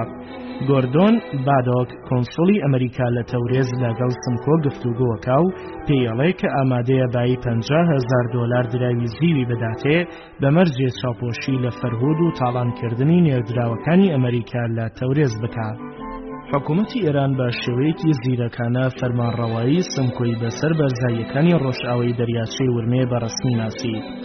ئەگەرچی لەو دەمەدا گەلێک کەس بۆ گەیشتن و سەرنجڕاکێشان بۆ کوردستان لەلایەن دەوڵەتەوە لە گۆڕێدا بوون، کەچی سمکۆ بایەخی بەم گفتانە نەئادا، تەنها گوێی لە پێشنیاری پیاوانی خۆی گرت و ویستی ئەوانی بەجێهێنا. ئەم کارەش بۆ ئەوەی کە بۆ داسەستاندنی جێپەی خۆی بیری هێرشبردنە سەر تاران دمێشکی خۆیدا بخەمڵێنێ. سمکۆ لە ساڵی 1931دا هێزەکانی خۆی بەرەو مەهاباد برد. لەم هێرشەیدا نزیکی 100 کەسی جەندرمە و یەک نێردراوی پرۆتستانتی ئەمریکی کوشت. بەڵام ڕەزاخان توانی هێزێکی سوپایی بە فەرماندەی سەرلەشکر عەبدوڵڵا تەهماسپی و بە هاوکاری ئێلی تورکی ئازەربایجانی شاهستون بە سەرکردەی ئەمیر ئەرشا بنێرێتە سەر سمکۆ و ناچاریکەن لە خۆرئاواوە پاشەکشێ بکاو تا خاکی تورکیا نەوەستێ. هەتاوی دەسەڵاتی سمکۆ ڕووی لە ئاوابووندا بوو، ئەڵبەتە بە تەواوی ئاوا ببوو. ئەویش کەوتە نێو داوێکەوە کە سوپای ئێران لە ساڵی 1930دا لە شاری شنۆدا بۆی تەنی بوو. سمکۆ چوو بۆ ئەوێ تا لەوێ لەلایەن دەوڵەتی مەرکەزی ببەخشرێ و چاوپۆشی لە ڕابردووی بکرێ، ملکەچی خۆی بۆ مەئمورەکانی حاکمی وەقت بنوێنێ، کەچی کەوتە نێو داوەکەوە. ئەڵقەی پێنجەم لە نێوان دوو جەنگدا. لە دەی حوتی ساڵی 1920دا پەیمانی سیڤەر لەلایەن تورکیا هاوپەیمانەکانیەوە ئیمزاکرا. لەو پەیمانەدا ئەم مافانە بۆ کوردان دەبەرچاوگیرا. بەندی 62 ئەنجومەنی لە سێ نمایندایەکێکی لەلایەن بەریتانیا و دووەم فەرەنسا و سێیەم ئیتالیا لە شاری ئەستەمبولدا پێک بێ. ئەم ئەنجومەنە بڕیارێک ئامادە بکا و 6 مانگ مۆڵەت بدا تا لایەنی قانونی پەیدا بکا. ئەم بڕیارەش جۆری لە ئۆتۆنۆمی بۆ ئەو هەرێمانە مسۆگەر بکا کە زۆربەی دانیشتوانەکەی کوردن، با تایبەتە و ناوچانەی کە کەوتونەتە سەر ڕووباری فورات کە کەوتوتە باشووری سنووری تورکیا و سووریا و هەروەها میزۆبۆتامیا بەینە نەهرەین. بەندی 63 ماوەی 3 مانگ مۆڵەت بە حکوومەتی تورکی بدرێت کە وەڵامی سلبی یان ئیجابی خاڵەکانی بەندی 62 بداتەوە، یان قبوڵی بکا یان بەرپەرچی بداتەوە. بەندی 64 ئەگەر لە ماوەی ساڵێکدا زۆربەی کوردانی ناوچە ناوبراوەکانی بەندی 62 بتوانن داوای ئیستیقلالی تەواوەتی بکەن و باکردەوە نیشانی بدەن کە شایستەی ئیستیقلالن، هەروەها نەتەوەیەگرتوەکانیش ئەم شایستەگیە تەئید بکا، ئیدی ئەبێ لەلایەنی تورکیاوە ئەم کارە موافقەتی لەسەر بکرێ و لە تەواوی بەرژەوەندیەکانی خۆی لە ناوچە کوردنشینەکاندا چاوپۆشی بکا. بەڵام ئەم پەیمانە تەمەنی درێژی بەخۆوە نەبینی و ماوەیەک پاش ئیمزاکردنی ڕەتکرایەوە و لە بۆتەی فەرامۆشیدا مایەوە، چونکە مێژووی ئەم میلەتە بە شێوەیەکی دی بە دەستی مستەفا کەمال پاشا نووسرا. با ئیمزاکردنی پەیمانی لۆزان لەسەر لەبەری پەیمانی سیڤەر هەڵوەشایەوە هەر لەو ساتەوە بە جوانی ئاشکرا بوو کە جێیەک نییە بۆ ژیانی کوردان و ئەرمەنیەکان لە سای حکوومەتی ئەتاتورکدا ئەگەرچی ئەتاتورک بۆ پێکهێنانی یەکێتی لە تورکیا بەبێ بایەخیەوە سەیری هێزی کوردەکانی نەدەکرد. لە ساڵی 1920 تا ساڵی 1923 تەواوی فکر و کۆشی ئەو ڕووە و ئەو هێزانە بوو کە لە ڕووی دادەوەستان بە تایبەتی کوردانی ڕۆژهەڵاتی تورکیا. لە ساڵی 1925دا شێخ سعید بزوتنەوەیەکی دەرینی لە باشووری تورکیادا بەرپا کرد. پاش ئەویش ئەحسان نووری بەگهێزی چەکداری بەیەکەوەنا تا بەردەوامی بداتە تێکۆشان لە بەشەکانی باکوور و ڕۆژهەڵاتی کێوەکانی ئارارات. ئەم بزوتنەوەیەش 3 ساڵ درێژەی کێشا. هەردوو بزوتنەوەکە لەلایەن سوپای تورکیاوە بە وەحشیانەوە لە نێوبران، ئەلبەتە پاش کوشتارێکی گەلێ دڕندانە. هەروەها سوپای تورکی زیانی ماڵی فراوانی بەرکەوت. پاش ئەمانە حکوومەتی تورکی هەموو خەم و کۆششی خۆی بۆ جیاوازی خستنە نێو هۆزەکانی کورد خستە کار، چونکە نیشتەجێ و کۆبوونەوەیان لە جێیەکدا مایی ترسێکی گەورە بوو بۆ ئەوان. لەلایەن حکوومەتی تورکیاوە ناوی هەرێمە کوردنشینەکان گۆڕدا، هۆز و سەرۆک هۆزەکان لە یەکدی دوورخرانەوە، هەریەکە بەرەولایەک دوورخرایەوە، خوێندن بە تۆبزی کرا بە تورکی، بە ڕسمی کوردان بە تورکی کێوی ناونران. لەم کاتەدا هێزەکانی سوپای عێراق عەرەبەکان ناچار بوون تا ڕادێک فکر لە کەمایەتیانەتەوەیەکان بکەنەوە. ئەمە کوردانیشی ئەگرتەوە چونکە لە سەدا 20 دانیشتوانی عێراق کوردن.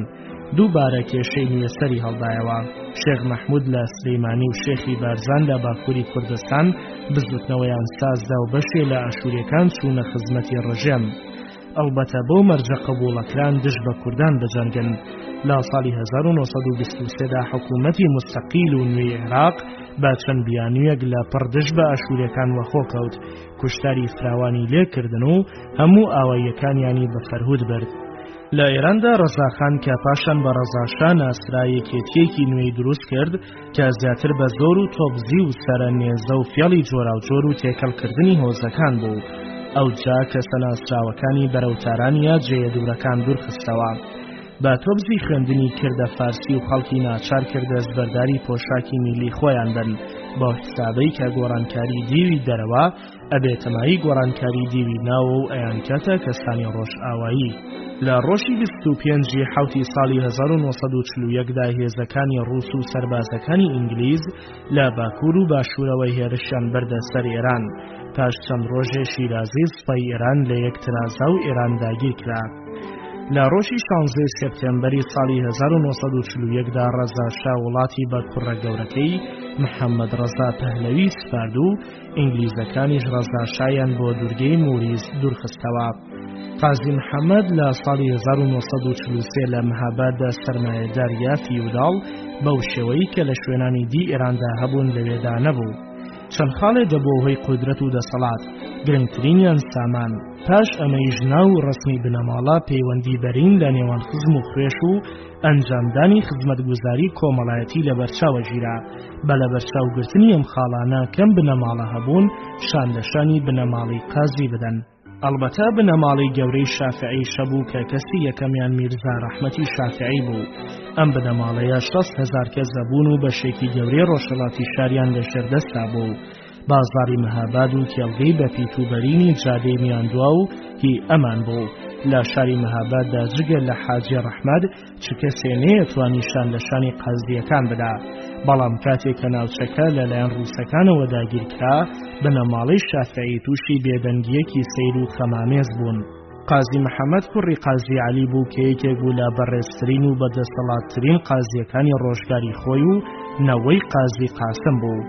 خزمەکانی دیشی هەر قازی بوون.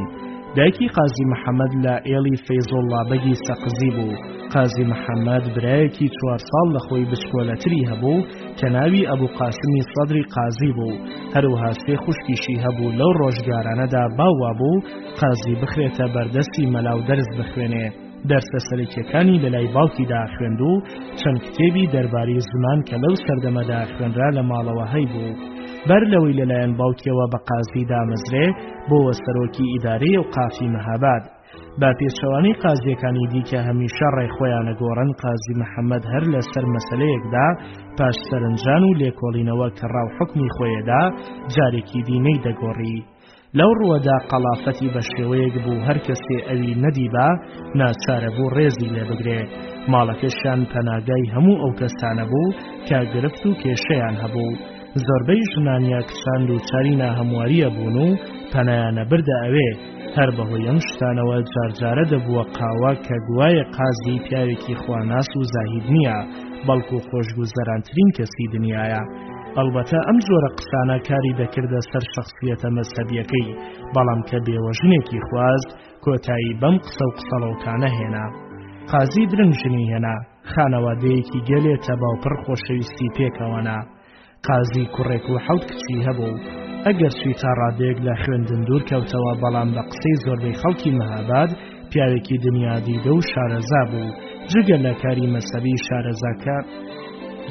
کاری مەسەبی شارەزایی مەسەلەکانی دی وەک مەسەلەی سیاسی، ئابووری، کۆمەڵایەتی هەبوو. کەسێکی پتە و تا ڕادێک ڕەفتار دیکتاتۆر بوو. ئەگەرچی لە ڕوودا ئەوەی نەدەنوان، قازی زاتێکی چاک و بەدەم و زمان بوو. لە خەفتندا عادەتی وابوو ڕستەی کورد بەکاربێنێ.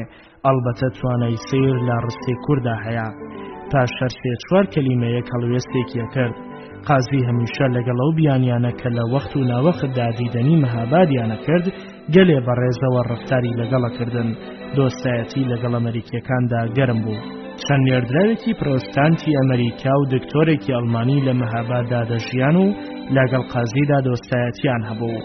ساڵی 1942 هێرشی هۆز و عەشیرەتەکان بۆ مەهاباد کە هێرشێکی گەلێ ترسناک بوو. میزدال خانم تەنها کەسێکی ئەوروپی بوو لە مەهاباددا ئاژیا. ئەو شەوە کوڕەگەنجەکەی بردە ماڵی قازی و لە ژێر چاودێری ئەودا شاردیەوە.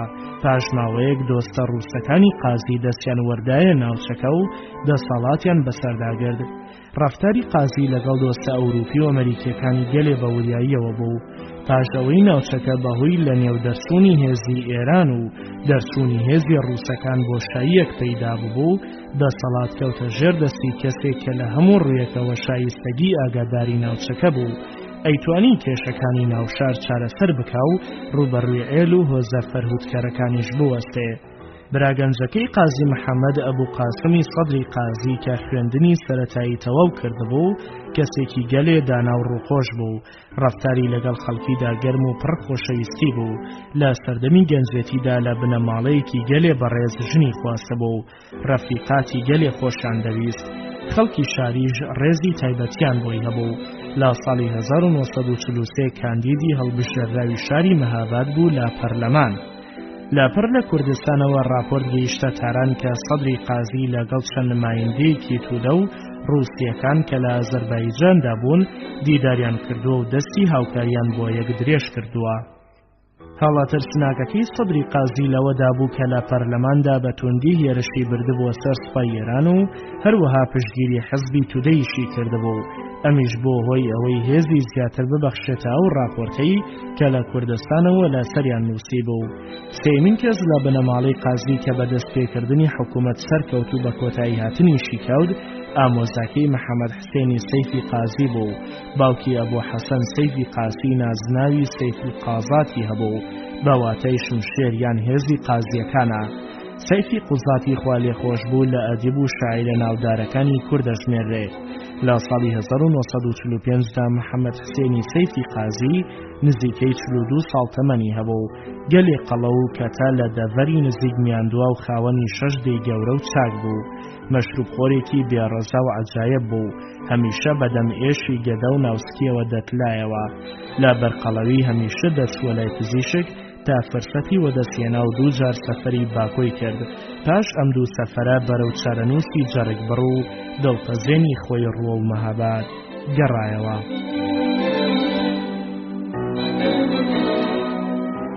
پێشەکیەکانی دامەزراندنی کۆماری مەهاباد. کاتێ نوێنەرانی کورد لە باکۆوە گەڕانەوە هەموو خەڵک بە پەرۆشەوە چاوەڕێی گەڕانەوەیان بوون تا مەسەلەی کورد بگەێنە سەرنجامێ. لە ماوەی ئەو 4 ساڵەدا کە ناوچەکە لەلایەن هێزی ڕووسیاوە داگیر کرابوو، تەواوی پیاوانی شار و لادێکان چەکدار ببوون. ئەگەرچی کەم و کوڕی لە گۆڕێدا هەبوو، بەڵام هەر ماڵە و بەلای کەمەوە تفەنگێکی هەبوو. بۆ دەستێنانی چەکی پێویستی حزبی دیموکراتی کوردستان، قازی محەممەد لە مەهابادا پەیوەندی بە نوێنەری یەکێتی سۆڤیەت بابایۆڤەوە کرد و گفتوگۆی لەگەڵدا کرد. شەوێ لە شەوانی مانگی دیسەمبەر چەند ڕۆژ پاش دەست بە سەراگرتنی پۆستی ژاندمیری ورمێ لەلایەن هێزەکانی ئازەربایجانەوە چەند کامیرۆنی پەرلاچەک بە سەرپردی سووری مەهاباد ئەم پردە لە ڕۆژئەوەی مەهاباد بووە و بەرەو 300 ساڵ لەو بەرەگەڕایەوە و یادگاری بوڕاق سوڵتانی مەهاباد بوو. پاشەوەی بربەستی مەهاباد دروست کرا، ڕەونەقی نەما و بەجێ هەڕا. لە جادە کۆنەکەی ورمێوە وولایەتەکانیان کوژاندبووەوە و هاتنە ناو شاری مەهابادەوە. لە جادە و کۆڵانە باریک و چۆڵەکانی شاردا و لەلایەن ئەندامان و لایەنگرانی حزبەوە 1200 پارچە چەک بە کامیۆنێک بەرەو مەهاباد نێردرابوون کە پۆستی ژاندرمیری ورمێوە دەستکەوتگیرا بوو لە ژێر چاودێری ئەفسەرێکی ڕووسی کامیۆنەکان خاڵی کران. ئەمە یەکەم کۆمەکی ڕووسیا بوو بۆ کوردەکان و باو پەڕی دیقەت و نهێنیەوە ئەنجام درا. بەڵام کوردەکان کە لە باکۆدا چاویان بە بابایۆڤ کەوتبوو، ئەیانوت تۆپ و تانک و پێویستەکانی سوپا ئێستا لە ڕووسیاوە بەرەو مەهاباد خراونەتە ڕێ و لەم زوانەدا دەگەنە جێی مەبەست. ئەڵقەی شەشەم، حزبی دیموکراتی کوردستان. وردە ڕانماییەکانی جعفەر باقرۆڤ دەربارەی گۆڕینی کۆمەڵەی ژێکاڤ بۆ حزبی دیموکراتی کوردستان گەیشتنە ئەنجام. تا هەموو کارەکان ئامادە بوون 20 ڕۆژی کێشا. لە سپتێمبەری ساڵی 1945دا هاشمۆڤی کونسڵی ڕووس لە ورمێ بارەگای پەیوەندی ڕۆشنبیری لە مەهاباددا کردەوە. ژێکاڤ تا ئەو کاتە هەموو کارەکانی نهێنی بوو، چ جێیەکی نەبوو بۆ کۆکردنەوەی خەڵکو و کۆرسازدان. 6 سەرەگوهۆز لە مانگی نۆڤەمبەری ساڵی 1945دا لەلایەن قازی محەممەدەوە داوەت کران لێپرسراوانی ڕووس بە پێچەوانەی بڕیاری دەوڵەتی خۆیان لەم کۆبوونەوەیەدا دوورکەوتنەوە و ئیدارەی کۆبوونەوەکەیاندایە دەستی خودی کوردەکانەوە. وەک هەمیشە قسەکانی قازی محەممەد ئارام و لەسەرخۆ بوو، باسدا مەسەلەی سەفەرەکەی باکۆکرا و پێشنیارەکەی باقرۆفی دەربارەی کۆمەڵەی ژێکاڤ و بیرهێنانەوە وتی پێویستەکە ناوی بگۆڕێ و ناشێت چیدی کارەکانی نهێنی بێ و ئەبێ بەپێی دیموکراسی کارەکانی وە ئەنجام بنێ. برایانی ڕووسیش کۆمەکی پێویست پێشکەش بە حیزبی نوێیەکەن. لە کۆتاییدا وتی ئایا کەسێ پرسیارێکی هەیە؟ ئایا پێویست بە شەرح و تەفسیری ترەکات؟ وەڵامیاندایەوە نەخێر. بەریاری پێویسترا لەم کۆبوونەوەیەدا دەربارەی ئایندەی حکوومەتی کوردستانی ئۆتۆنۆم چ باسێ نەکرا. ئەڵبەتە ئامادەبووان پێشبەخت ئاگاداری وعدەکانی باقرۆڤ بوون. لەگەڵ گۆڕانی ناوی کۆمەڵەی ژێکاڤ گۆڕانکاری بنەڕەتی لە ناوەڕۆکیدا ڕووی نەدا. کۆمیتەی مەرکەزی نەگۆڕا. قازی محەممەد وەک چۆن لە کۆمیتەی مەرکەزی ژێکاڤدا ئەندام نەبوو، هەروەها لە حیزبی نوێژدا تەنها ئەندامێکی سادە بوو، یانی هیچ کاتێ نەبووەتە ئەندامی کۆمیتەی مەرکەزی. بزوتنەوەکە لە لای قازیدا بایەخی دەدرایە و پەلەیە کرد. ئەڵبەتە لە پشتی پەردەوە هەمیشە لەلایەن یەکێتی سۆڤیەتەوە ڕێنمایی یەکرا. لە کۆتاییدا توانیان ڕێڕەوی کۆمەڵەی ژێکاڤ بەرە ویلایەتی دی ببەن. حزبی نوێ بەرنامە و پرۆگرامی هەموو بەندەکانیشی پێکاتبوولا یەکەم میلەتی کورد لە ئێراندا خاوەنی ئیدارەی ناوخۆ و ئازاد بێ و لە سنووری دەوڵەتی ئێراندا ئۆتۆنۆمی بۆ میلەتی کورد وەدەست بهێنێ. دووەم، بە زمانی کوردی بخوێنرێ و ئەم زمانە بە ڕەسمی بناسرێت. سێەم، ئەنجومەنی ویلایەتی کوردستان بەپێی قانونی ئەساس هەڵدەبشێرێ و لە قەوارەی کارەکانی کۆمەڵایەتی و دەوڵەتیدا بەشداری بکات. چوارەم، مەئمورەکانی دەوڵەت لە ناوچەکەدا ئەبێ خەڵکانی ناوچەکە بن. پێنجەم، تەواوی دەساتی ناوچەکە ئەبێ بۆ خودی ناوچەکە سەرف بکرێ. شەشەم، حزبی دیموکراتی کوردستان هەوڵی تایبەتیەداد میلەتی ئازەربایجان و ئەو نەتەوانی لە ئازەربایجاندا ئەژین وەکو ئاشووری و ئەرمەنی و تا دوایی یەکێتی و برایەتیان لە نێواندا بچەسپێنێ. حزبی دیموکرات باهۆی سوودوەرگرتن لە سەرچاوە سروشتیەکانی کوردستان پەرەی بە کاروباری کشتوکاڵ و بازرگانی و ڕۆشنبیری و تەندروستی بدا بۆ گۆڕینی وەزعی ئابووری و معنەوی میلەتی کورد تێبکۆشێ. بەم شێوەیە بزوتنەوەی کورد ڕەنگی دیموکراسی بەخۆوەگرت. کاتێک کە کۆمەڵی ژێکاف قەواری وەردەگرت، کۆششی فراوانە کرا کە ڕێکخراوێکی نوێ بێتە کایەوە تا بتوانێت تەئسیر بکاتە سەر ناوچەکە. گەلێ جاریش بۆ ئەم کارە سوود لە ڕێنمایی و تاقیکردنەوەکانی یەکێتی سۆڤیەت وەرەگیرا. بزوتنەوەی تازە ڕابەری خۆی هەبوو. ئەو ڕۆژگاری ستالینی دیقەت و وەسواسی فراوان بۆ دامەزراندنی ئەو ڕابەرە لە گۆڕێدا بوو. ئەو کەسەیش جگە لە قازی محەممەد چ کەسێکی دی نەبوو. گەلێ لە ئەندامە کۆنەکانی ژێکاڤلەیە ترسان چونکە هێزی شخصیەتی ئەو هەموو شتێکی خستە بۆ ژێر دەسەڵاتی خۆیەوە. هەروەها لەلایەن ڕووسەکانەوە کۆمەکی پێویستی شەکرا. قازی بیریشی لەوە کردبەوە کە ڕەنگە ڕۆژێ سیاسەتی سۆڤیەت بگۆڕێ و دژ بە کوردان بێ، بەڵام ئەیود لە هەموو حاڵێکدا ئەوان سەرکەوتنی میلەتی کوردیان مەسۆگەر کردووە.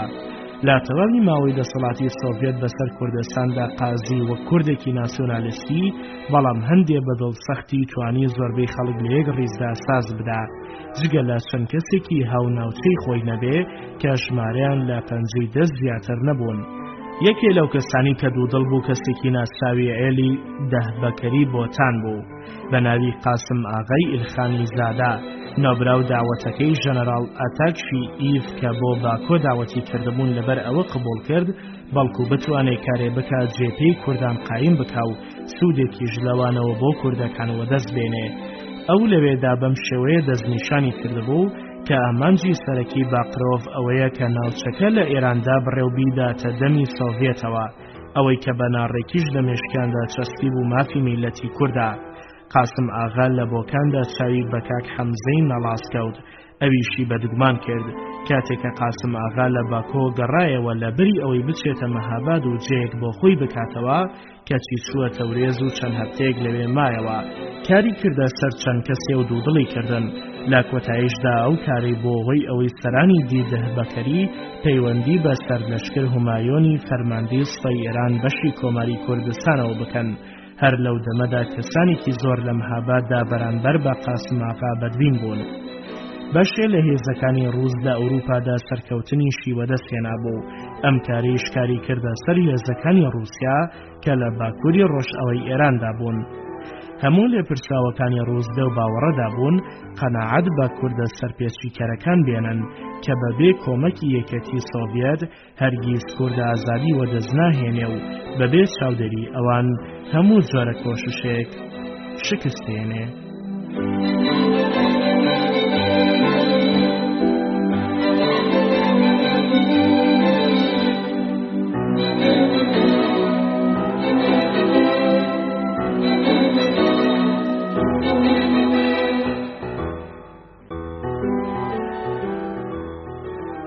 ئامانجی بەرزانیەکان چی بوو؟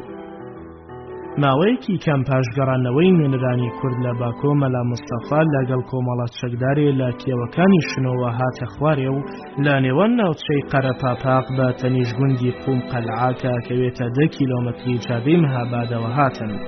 مەلا مستەفای گەنج سەرکردایەتی سوپای ئەوانی لە سۆدا بوو. شێخ ئەحمەدی برا گەورەی لەگەڵدا بوو. ئەلبەتە و سەردەما شێخ ئەحمەد گەورەترین و بە بایەخترین شەخسیەتی مەزهەبی نێوان بارزانیەکان بوو. لەو دەمەدا بارزانیەکان و هاوپەیمانانیان بە ژن و مناڵەوە نزیکەی 10,000 کەسێکە بوون و لە نێوانی ئەماندا 3,000 چەکداریان هەبوو. مەلا مستەفا ئومێدی گەورەی بە 1200 کەسیان هەبوو، جگە لەوانەی کە پێڕەوی شێخی بارزانیانە کرد وەک شێروانی، مزدوری، باروشی و دۆڵەمەریەکان و هێزی دی عێراق لە نێوان بزوتنەوەکەدا بوون. بە تایبەت چەند نەفسەرێکی عێراقۆک و میرحاج و مستەفا خۆژنا و خێرۆڵڵا و عیزەت عەبدولعەزیز و نووری لەلایەکی دیەوە نوێنەری بنەماڵەیە کە عەبدولعەزیز گەیلانی کوڕە گەورەی شێخ عەبدوڵڵا ئەفەندی بوو بۆ سەرکردەیی کردنی کوردان لەگەڵ قازی محەممەددا مونافەسەیە کرد. پاش ماوەیەک عەبدولعەزیز هاتە مەهاباد بۆ تەواوکردنی خوێندنی بەرز هەڵبژێرا بچێتە ڕووسیا. ئەمە فرسەتێ بوو بۆ مونافەسەی بنەماڵەی قازیەکان بکا و هەر ئەمیش بۆ هۆی ئەوەی یەکێتی سۆڤیەت چاوەڕێی هاوکاری لە شێخ عەبدوڵڵا کرد. دەستێک لە کوردانی عێراق کە بەرزانی نەبوون پەیوەندیان بە مەلا مستەفاوە کرد و سوێندیان بە قورئان خوارد کە تا دوادڵۆپی خوێندەز لە خەباتی میلەتی کورد هەڵناگرن. ئەم کەسانە شپێک هاتبوون لە وەهاب محەممەد عەلی ئاغای جوندیانی نزیکی ڕەواندۆز، دوو کوڕی سەید تەهای شەمزینانی، سەید ئەحمەد و شێخ جیتۆ لادەی باتاز لەگەڵ 50 کەسی مهاجری تورکیا کە لەوێ دانیشتەجێ ببوون. هەر لەو جێدا سەید ئەحمەد مارەی کچێکی دەوڵەمەند و بادەسەڵاتی قەرەپاپاق لە خۆی ئەبڕێ. مەلا مستەفا لە یەکەم دیداری لەگەڵ قازی محەممەددا پەیمانیدا هەموو هێزە چەکدارەکەی خۆی لە ئیختیاری بزوتنەوەی کووردا بێ و سوور بوو لەسەر ئەوەی 3000 چەکدارەکەی بە ژن و مناڵیانەوە لە مەهاباد نیچەجێ بکرێن و ناونیشانیان تۆمار بکرێ. ئەگەر چی تا ڕادێک لەو ماوەیەدا بەشێ لە مێژووی ژیانی مەلا مستەفا نادیار و تاریکا، بەڵام ئەوە دەرەکەوێت کە هەموو فرسەتێکی خۆستەوە تا بەدگومانی ڕووسەکان لە خۆی دوور خاتەوە کە لەسەر هەندێک لە کارەکانی لە ڕابردوویە بنیاد نرابوو. ئەڵقەی حەوتەم: ئۆتۆنۆمی ئازەربایجان. لە نیوەی مانگی نۆڤەمبەر چریکی چەکدار لە بەشێکی مجاهری ئازەربایجانی سۆڤیەتیان لەگەڵدا بوو بۆ داگیرکردنی ئازەربایجان و یاریدەدانی هێزی هێرشبەری ڕووس هاتنە ناوچەکە. سوپای ئێرانیان ناچار کرد تەورێز بەجێ بهێڵێ، ژاندمیری و شارەوانی بەرهێرشی خەڵکەکە کەوتن و فەرهود کران. دایرەکانی دەوڵەت لەلایەن ئەم هێزانەوە داگیر کران و هەموو پەیوەندیەکانیان بە ئێرانەوە بچڕا. بەشێ لە سوپای ئێران لە تەورێز مابەوە، توانای دەرچوونی نەبوو، ڕووسەکان گەلێ بە ئەدەبەوە ڕەفتاریان لەگەڵە کرد. هێزی ڕووس پایی بەهێزتر دەبوو، ئەمیش بەهۆی ئەوە بوو کە چیدی ڕێگەڕانەوەی هێزی ئێران بۆ تەورێز نەمابوو. کۆششی ئێران بۆ ناردنی هێزی کۆماگ تا ڕێ لە ڕووسەکان بگرن کۆششێکی نەزۆک بوو. ئێران دەربارەی چۆنێتی بەهێزبوونی هێزی ڕووس لە ئازەربایجان زانیاری تازەی وەدەستهێنا بوو. هەر بەهۆی ئەمەوە حکوومەتی ئێران لە 7 نۆڤەمبەردا کە ڕووسەکان لە قەزوێن بەردەمی دوو فەوجی ئێرانیان گرتبوو، ئاگادارکرانەوە دەربارەی هەموو پرسیار و جوابێ دەربارەی ئێران وەڵامی سلبی ئەدرایەوە. لە مانگی دیسەمبەری ساڵی 1945دا لە مۆسکۆ دوو کەس بەنێوی بایەنز و بوین گەلێ هەوڵیاندا بەڵک و گرفت و کێشەی ئازەربایجان لە چوارچێوەی یەک ڕیفۆرمی ئوستانی لە ئێراندا حەل و فەسڵ بکرێ، بەڵام کۆششی ئەوان لەلایەن ژۆزێف ستالینەوە ڕەت کرایەوە، چونکە باوەڕی وابوو کە گەلێ زەحمەتە ئێران وەک وڵاتێکی یەکپارچە بمێنێتەوە و دەوام بکا.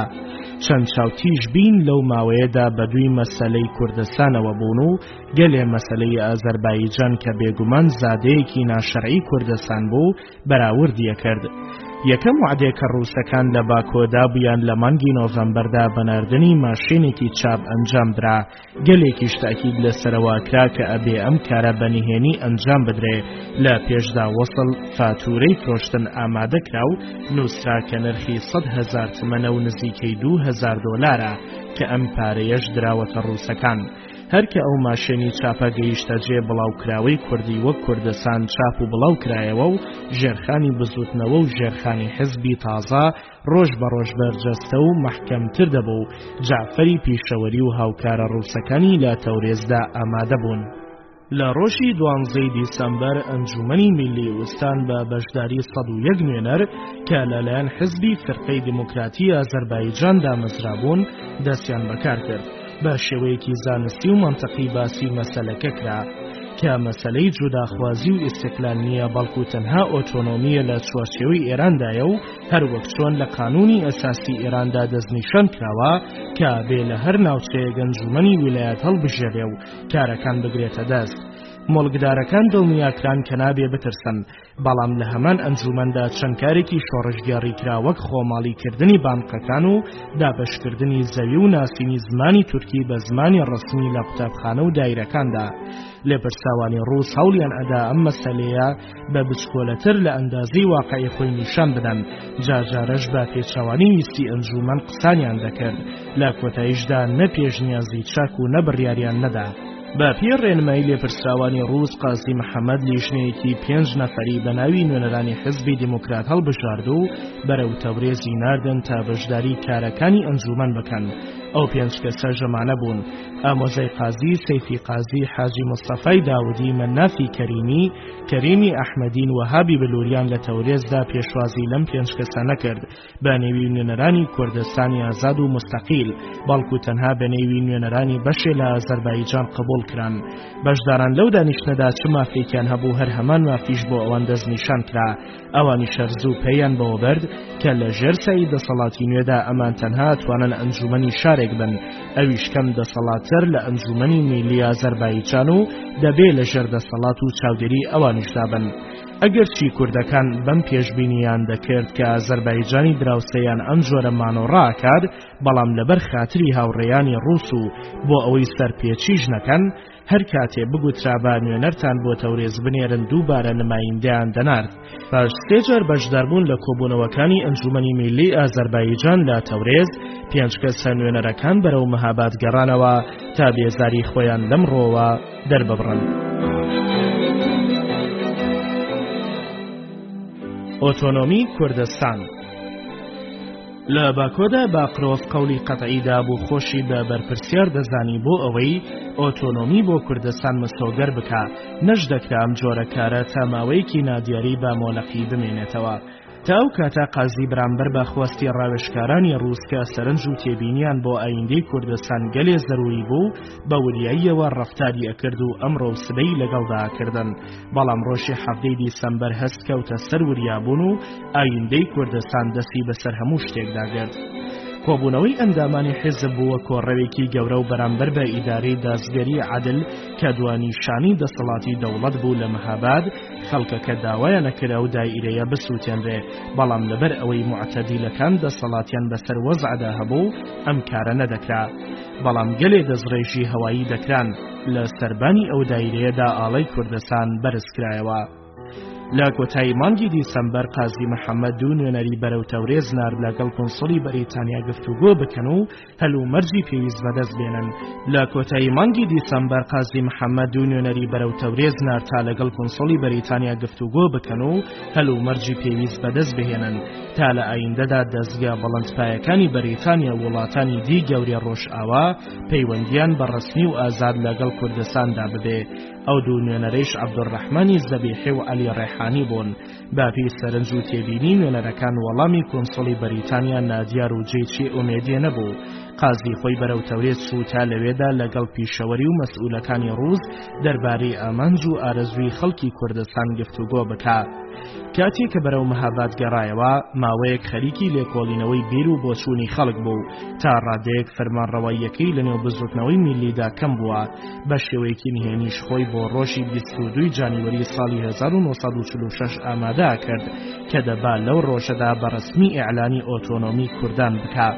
پاش چەند ڕۆژێ قازی دەربارەی بڕیارەکەی پەیوەندی ئستوان مولازم نەماز عەلیوف ئەفسەری سیاسی لە مەهاباد پرماتۆف کرد و گفتوگۆی لەگەڵدا کردن تا لە ڕۆژی 7 جانیوەری باسەکە لە شار چووە دەرێ و کەوتە نێو هۆز و ئێل و عەشیرەتەکانەوە لە دامینی کێوە بەرزەکانەوە بەرەو دۆڵە دەڕفێنەکانی کوردستان هەواڵەکە بڵاو بووە.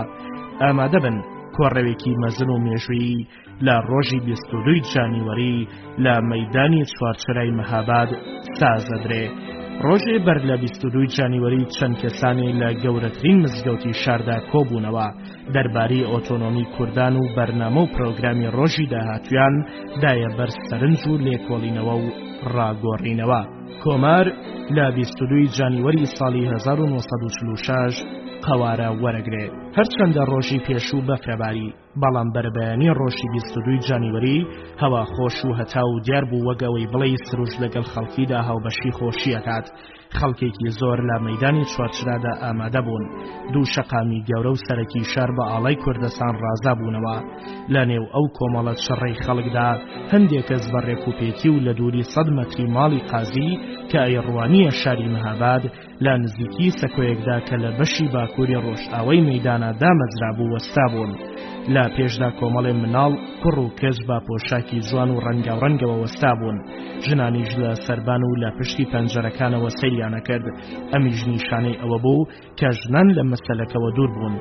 ئەو دەستە خەڵکە کە لەبەر چاودا زیان سەرنجڕاکێش نەبوون بەڵام لە واقعدا بناغە و بنەڕەتی دروستبوونی بزوتنەوەکە بوون. ئەندامانی کۆمیتەی مەرکەزی حەزبی دیموکراتی کوردستان بوون، چەند کەسێکی کامەڵ و چەند لاوێک کە لە بنەماڵەی ڕیزی باڵای مەهاباددا بوون پۆشاکی مۆدی ڕۆژئاواییان لەبەردا بوو، هەندێکی سەر و مێزەری تایبەتی کوردانیان لەسەر بوو. کەسانی بەرجەستە و سەرک ئێڵەکانی مامش و مەنگوڕ و گورگ و زرازا بەشدار بوون. دانیشتوانی سنووری عێراق کە پۆشاکی کوردستانی باشووریان پۆشی بوو ئامادە ببوون. نوێنەرانی عێلی هەرکی و بەگزادە و بارزانیەکان کە پۆشاکی تایبەتی دەستکردی خۆیان لەبەر بوو لەوێ داوەستا بوون. هەندێک پۆشاکی سووریان سپی و سەر و مێزەریان لەسەردا بوو. ئەوانەی کلێتیان لەسەر نابوو کوردانی شکاک و جەلالی بوون، لە باکووری دوورەوە هاتبوون. چ کەسێکی ڕووسی لە نێوان ئەو خەڵکەدا نەبوو جگە لە پرماکۆڤ کە جێگەی ژیانی لە تەورێز بوو، لە کاتێکدا کە لە نێو جێیەکیشدا دانیشتە بوو لە دوورەوە سەرنجی وەزعەکەیەدا. قازی چووە سەر سەکۆکە و بە دەنگە ئارام و پڕ لە دڵنیاییەکەی خۆی دەستی پێکرد. مردمی کورد تاقە مردومێکە سەرزەمینیان داگیر و دابەش کراوە و لە بچکۆلەترین مافێکە مافی چارەنووسی خۆیەتی بێبەشن. لە نێوان شەپڵە و شادی خەڵکەکە قازی گەلێ سپاسی ئەندامانی کۆمیتەی مەرکەزی حزبی کرد، هەروەها سپاسی تایبەتی خۆی پێشکەش بە میلەت کرد کە کاری ڕابەریان بەو سپاردووە. پاشان عەبا لە مۆتکەوتوەکەی دەرهێنا، بەڕێزەوە لە کەنار داینا عەبا سپیەکەی کە نیشانی ڕابەری مەسەبی بوو لەسەری لادا. لابەری عەبا دەستێجلی سوپایی ڕووسی کە لە تەورێزدا دوورابوو لەبەر کرد.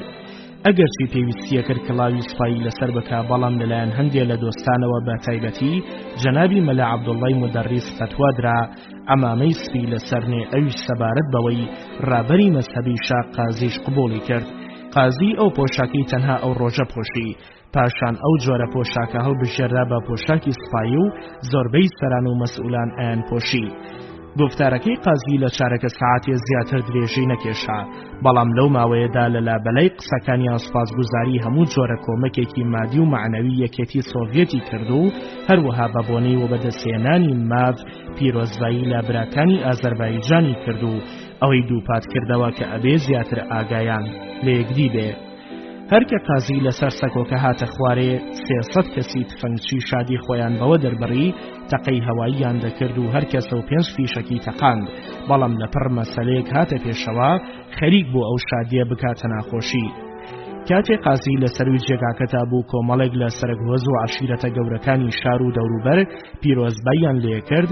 کاتێک کە نۆرە هاتە سەر زیرۆ بەگ چووە سەر سەکۆکە و بەتوندی هێرشی بردە سەر شێخ عەبدوڵڵا ئەفەندی گەیلانی وتی لە بزوتنەوەی میلی کوردانە چ کارێکی چاکی نەبوو بە جاسووسی ئینگلیز لە قەڵەمیدا. بەم قسانی زێرۆ بەگ دەمارگیری کەوتە نێوەوە و لە هەر لایەکەوە دەنگی ناڕەزایی بەرز بوویەوە. کوڕەگەنجەکەی شێخ سەید عەبدولعەزیز کە لە نێوان خەڵکەکەدا بوو لە سوپای عێراقی دەستبەرداری کاری خۆی ببوو، پەیوەندی بە بزوتنەوەی میلی کردبوو و چووە سەروی جێگەکەوە تا بەرگری لە باوکی بکات. پاش ئەو یەکسەر قازی محەممەد بۆ پشگیری شێخ عەبدوڵڵا قسەی کرد و تۆمەتەکانی زیرۆبەگی بە پڕوپوچ و بێ ئەساس خستە ڕوو. قسەکانی کاریگەر بوون و جارێکی دی خەڵکەکە ئارام بووە. هەندێک لە کوردەکان لەو باوەڕەدا بوون نەماز عەلیوف زیرۆبەگی فیک داوە تا ئەو کارە بکا، چونکە هەموو کەس ئەیزانی کە نەماز بەرامبەر بە شێخ گەلێ بەدبینە و تۆمەتی ئەوەی دەخستە پاڵ کە گوایە شێخ پول لە بەریتانیا وەرەگرێ و هاوکاریان لەگەڵ ئەکات. ئەو ڕۆژە شادی سەراپای شاری گرتبەوە، دەنگی دەهۆڵ و زۆرنا بۆ ساتێک نەدەوەستا. لە تەواوی شارە هەڵپەرکێ ساز درابوو. کاتێک کە دەنگەکان ئارام بوونەوە و شاریش بێدەنگ وەدیهێنەرانی کۆمار دڵنیا بوون کە سەرکەوتون و سەرکەوتنەکەشیان بە پشتیوانی و کۆمەکی یەکێتی سۆڤیەت دەتوانێت بەردەوامی بەخۆوە ببینێ. ئەڵقەی 8 ئامادەبوون و دەستێوەردانی ڕووسەکان. دوو ڕۆژ پاش ئیعلانی جمهوریەت یەکێ لە تیرۆرە سیاسیەکانی ئەو ڕۆژگارە ڕوویدا.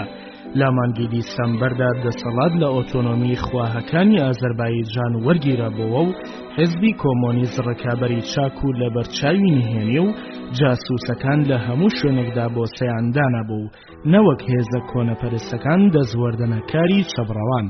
مهاجرە ئازەربایجەکانی سۆڤیەتی کە پاشان ناوەکەیان بە فەرقەی دیموکراتی ئازەربایجان گۆڕدرا پشتیوانیان لە حزبی تودەی کرد.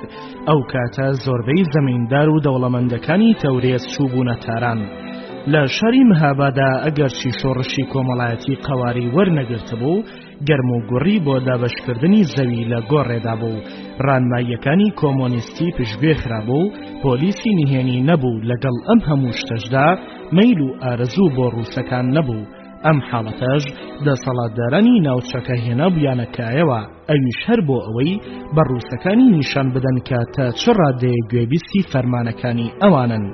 پێهەڵدان و ستایشی ڕابەرە مەزنەکانی ڕووس هەموو شوێنێکی گرتبەوە، ناوی سوپای سوور و هەموو گوێیەکی پڕ کردبوو.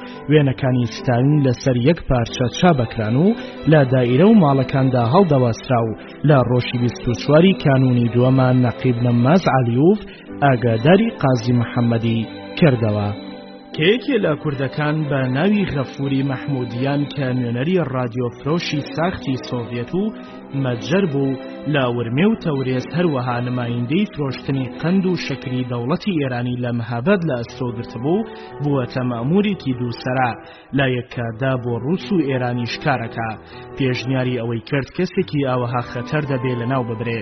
قازی تەنها بەوە قایل بوو بەندی بکەوتی غەفور مەحموودیان دەستگیر بکرێ و ببرێ بۆ شارەوانی و لەوێدا تاقیقی لەگەڵدا بکرێ.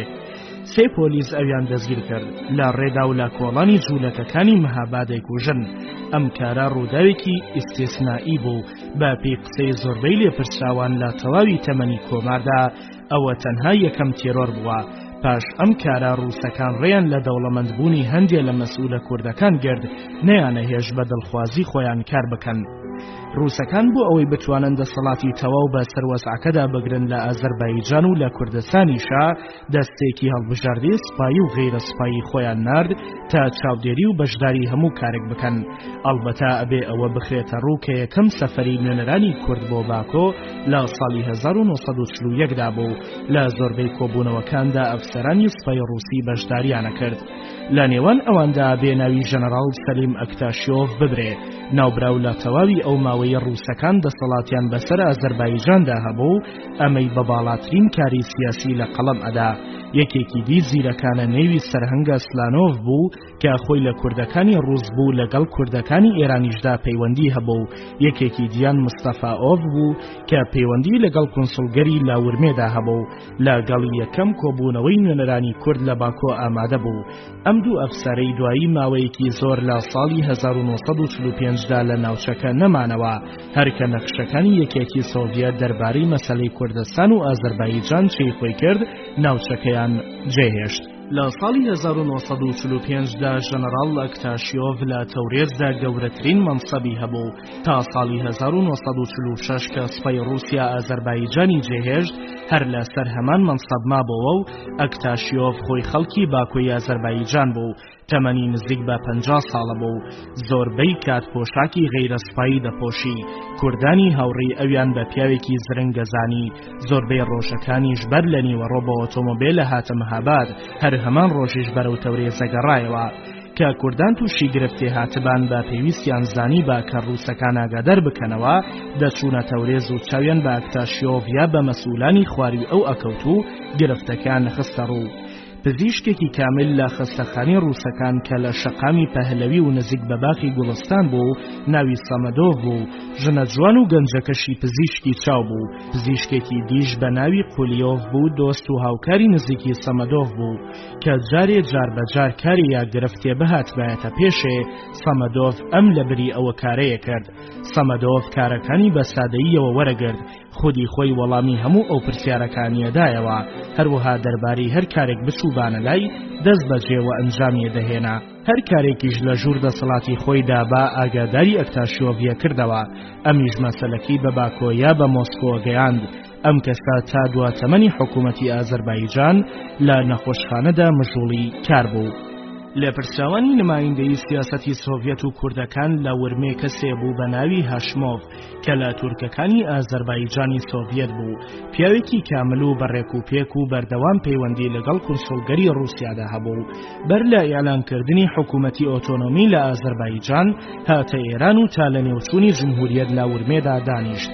کارەکەشی جۆرێ بوو، زوو دەهاتە مەهاباد و لەم هاتوچۆیەدا قازی محەممەد و لێپرساوەکانی دیەبینی.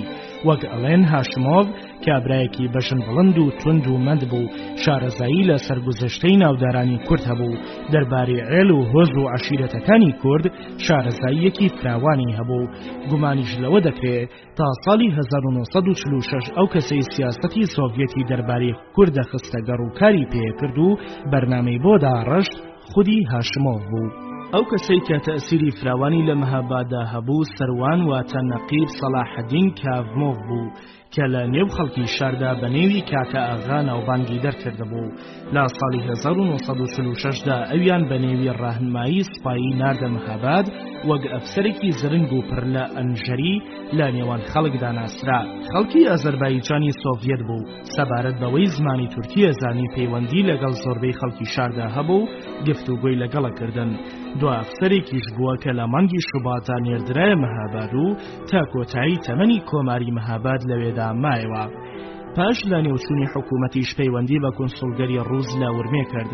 ئەسەدۆڤ بوو کە تەمەنی 50 ساڵ بوو. بە نێوی نمایندەی بازرگانی نێردرا بوو بۆ کاروباری بازرگانی ماوەیەک بەر لەو حاجیۆڤ پاش ئەویش بابایۆڤ هاتبوون. کەم وەخت کاروباری بازرگانی دەکرد چونکە مەئموریەتی ڕاستەقینی ئەو هاوکاری سیاسی بوو لەگەڵ کاکە ئاغا. نمایندەی سیاسی ئەو دەمەیش لە ناوچەی میاندووە و سپێردرا بوو بە نەماز عەلیۆڤ کە لە تورکەکانی ئازەربایجانی سۆڤیەتی بوو. تەمەنی 35 ساڵان بوو کەم دوو بە ئەندازەی هیچ یەک لەوانی دی جێی خۆی لە نێودڵی خەڵکدا نەکردبەوە. لە میاندووە و دادەشیا لەبەر ئەوەی نێوانی میاندووە و ئاب و مەهاباد بە ئۆتۆمبیل سەعاتە ڕێک بوو. زۆربەی کاتەکانی لە مەهاباددا دەگوزەراند. لە تەورێزدا جگە لە پزیشکەکانی نەخۆشخانەی سۆڤیەت و سەرگورد و یەرماکۆف و ژەنەڕاڵ ئەکتاشیۆڤ کەسێکی دیش لەوێدا مەئموریەتی هەبوو ناوە ڕەمزیەکەشی تەلەفۆنی ژمارەیان زەبوو. سەرگورد ڕائید یەرماکۆڤ لە مانگی ئایاری ساڵی 1946دا کە ڕووسەکان بە تەواوی دەسەڵاتیان بەسەر وەزعەکەدا گرت لە ئێران چووە دەرێ. سێ ئەفسەری دیش کە لە مانگی ئایاردا لە ئێران چوونە دەرێ بریتی بوون لە ڕائید جعفرۆڤ کە شارەزا و کارناسی کوردەکانی شکاک بوو بە سێ ئەفسەری دیش کە لە مانگی ئایاردا لە ئێران چوونە دەرێ بریتی بوون لە ڕائید جعفرۆڤ کە شارەزا و کارناسی کوردەکانی شکاک و باکووری ئێران بوو. مولازم سەمەدۆڤ کە لە نەغەدە دەژیا و مولازم فەتحوڵڵا ئوف کە جێی ژیانی شنۆ بوو.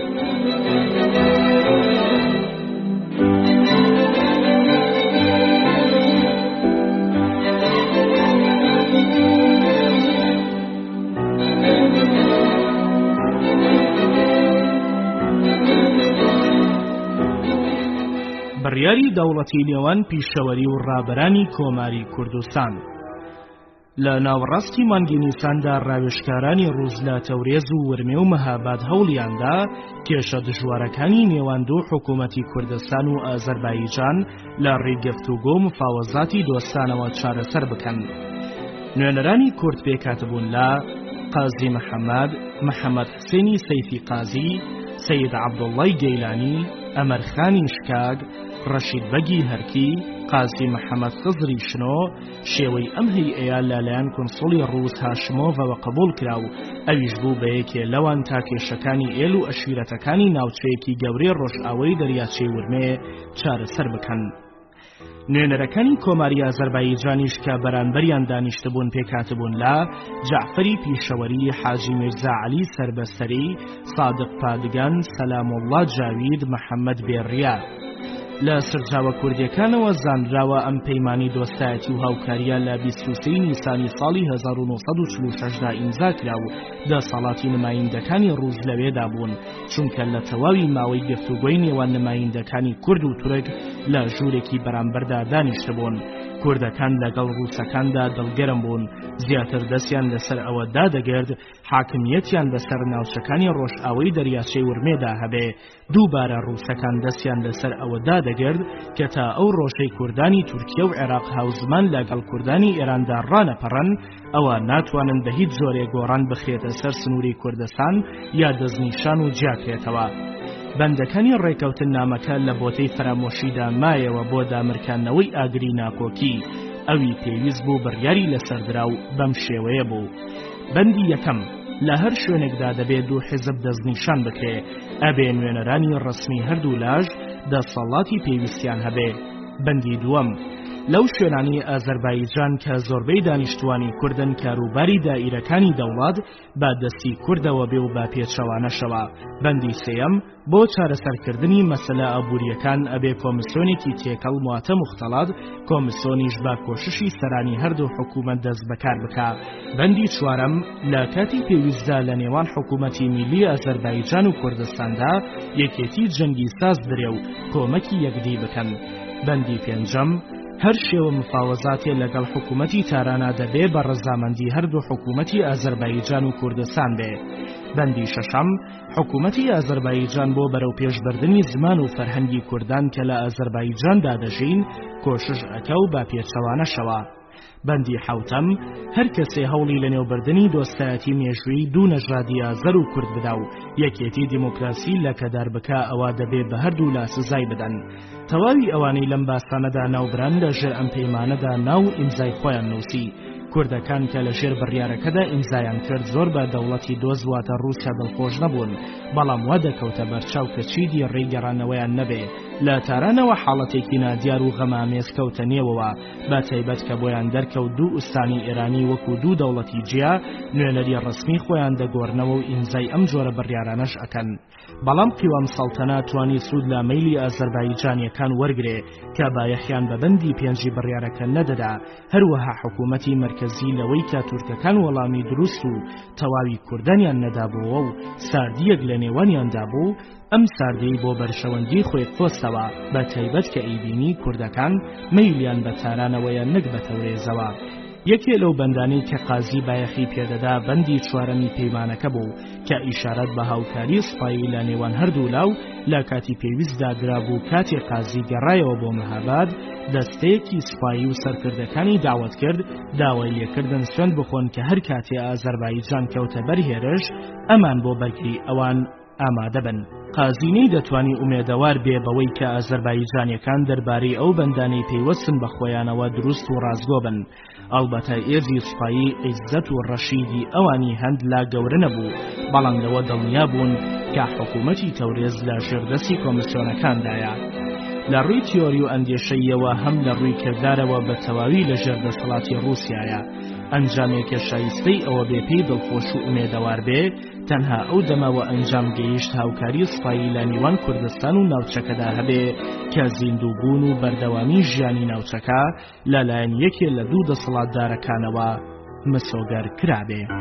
ئەڵلقەی نۆیەم قارەوە تا 29 ئەپرەڵ پادکانی بەهێزکراوی سوپای ئێران لە سەقزدا ئامادەی ئەوە بوو وزەی خۆی لە بەرچاوی نەیارانی خۆیدا بخاتە ڕوو بەکردەوە ڕادەی ورەی سوپای ئێرانی نیشان بدا.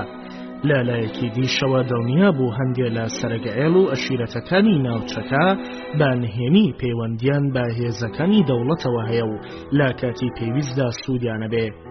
جادەیەک لە تەنیشتیمیان دواوە بەرەو باشووری ڕۆژئاوا و ڕوەودامێنی کێوەکانی ناوچەکە تا مەهابادەکشا. لە لای باشووریشەوە جادەیەکی دی بەرامبەر بە ڕووی تەتەهوو تا 40 میل باتنیشتی بۆکانەوە دەکشا. هەروەها لە باشوورەوە 30 میلی دی درێژەی هەبوو تا ئەگەیشتە سەقز وەش دەکەوتە بەرچاو کە ئاگاتە سنە و کرماشان.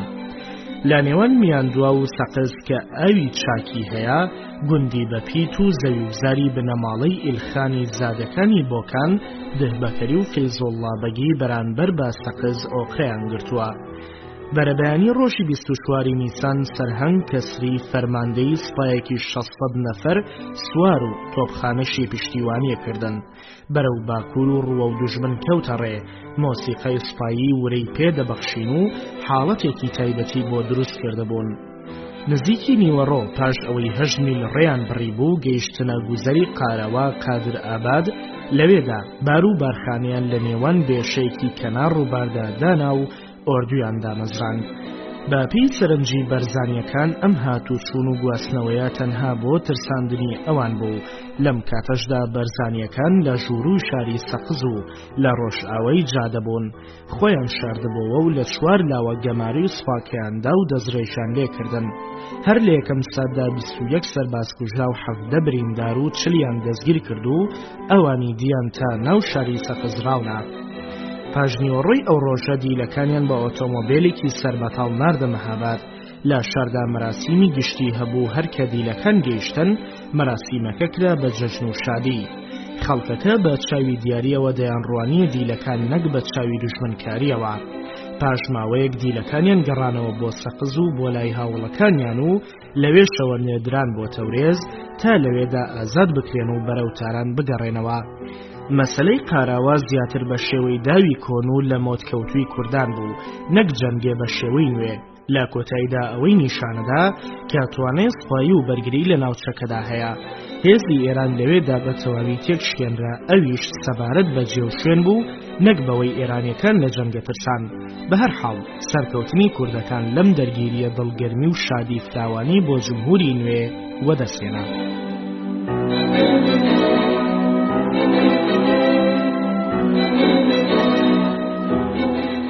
هێرشی گەورە. پاش ڕووداوی قاراوە کە هێزی کوردان یەک ستوونی ئەرتەشی ئێرانی بە تەواوی تارومار کرد، ناو و ئێعتیبار و ئەندامبوون لە حیزبی دیموکراتی کوردستاندا بایەخێکی تایبەتی وەرگرت. ئەمجارە سەرکردەکانی سیاسی کوردان توانیان زیاتر عەشیرەتەکان لە یەکتر نزیکەنەوە و یەکیان گرت و هانیاندان ڕووە و باشوور هێرش بەرن، بەڵکو بتوانن کەرماشان ئازادکەن و بە کۆمارەوەی ببەسنەوە. لە 20 مانگی ئایاردا یەک دەستەی شاهنشایی ئەرتەشی ئێران بە فەرماندەیی مولازم خوسرەوی کە کوردی سنە بوو لە دەرەوەی سەقزدا مەعسکەری دانابوو، لە پڕ لەلایەن بەرزانیەکانەوە بەرهێرش کەوت و مولازم خوسرەوی و دوو سەربازی دیکوژران لەو ناوچەیەدا بە تەواوی ئەرتەشی ئێران وەرەی لەدەستدا بوو.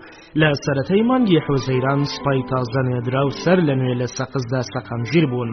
ئەمجارەیان بە فەرماندەیی ڕئیسی ئەرکانی ئەرتەشی ئێران سەرلەشکر حاجی عەلی ڕەزام ئارا بوو. سێ کوردان نزیکەی 5,000 سەربازی لە ژێردەستا بوو. فڕۆکە و تۆپخانە و تانکە کۆنەکان پشتیوانیەکردن. ئەو کوردانی لە نێوان سەقز و سنووری عێراقدا بوون، سوپای ئێران ئەیویست هێرشیان بەرێتە سەر. نزیکەی 13,000 چەکدار بوون. و ئەکەوتە ڕوو کە ئەمە دوا قودرەتی جمهوریەت بێ لە نێوان هێزی کورداندا.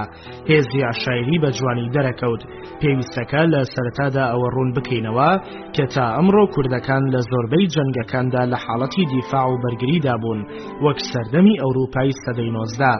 کوردە جەنگاوەرەکان بە سواری ئەسپ و تەدارەک و چەکی ڕۆژگاریان پێبوو. کەسانێکی بیانی لە وڵاتانی ڕۆژئاوەوە گەرهاتبان، سواری و سڵەوجانی کوردان لە هەموو شتێ زیاتر سەرنجی ڕاکێشان. پاش ساڵی 1880 گرت فەنگی مارتینی دروسترا، جەنگاوەری سواران بایەخی لەدەستدا بوو بووە شتێکی کۆن. ئەمیش ڕاستیەکە لە زۆربەی شوێنەکانی جیهاندا سەلمێنراوە.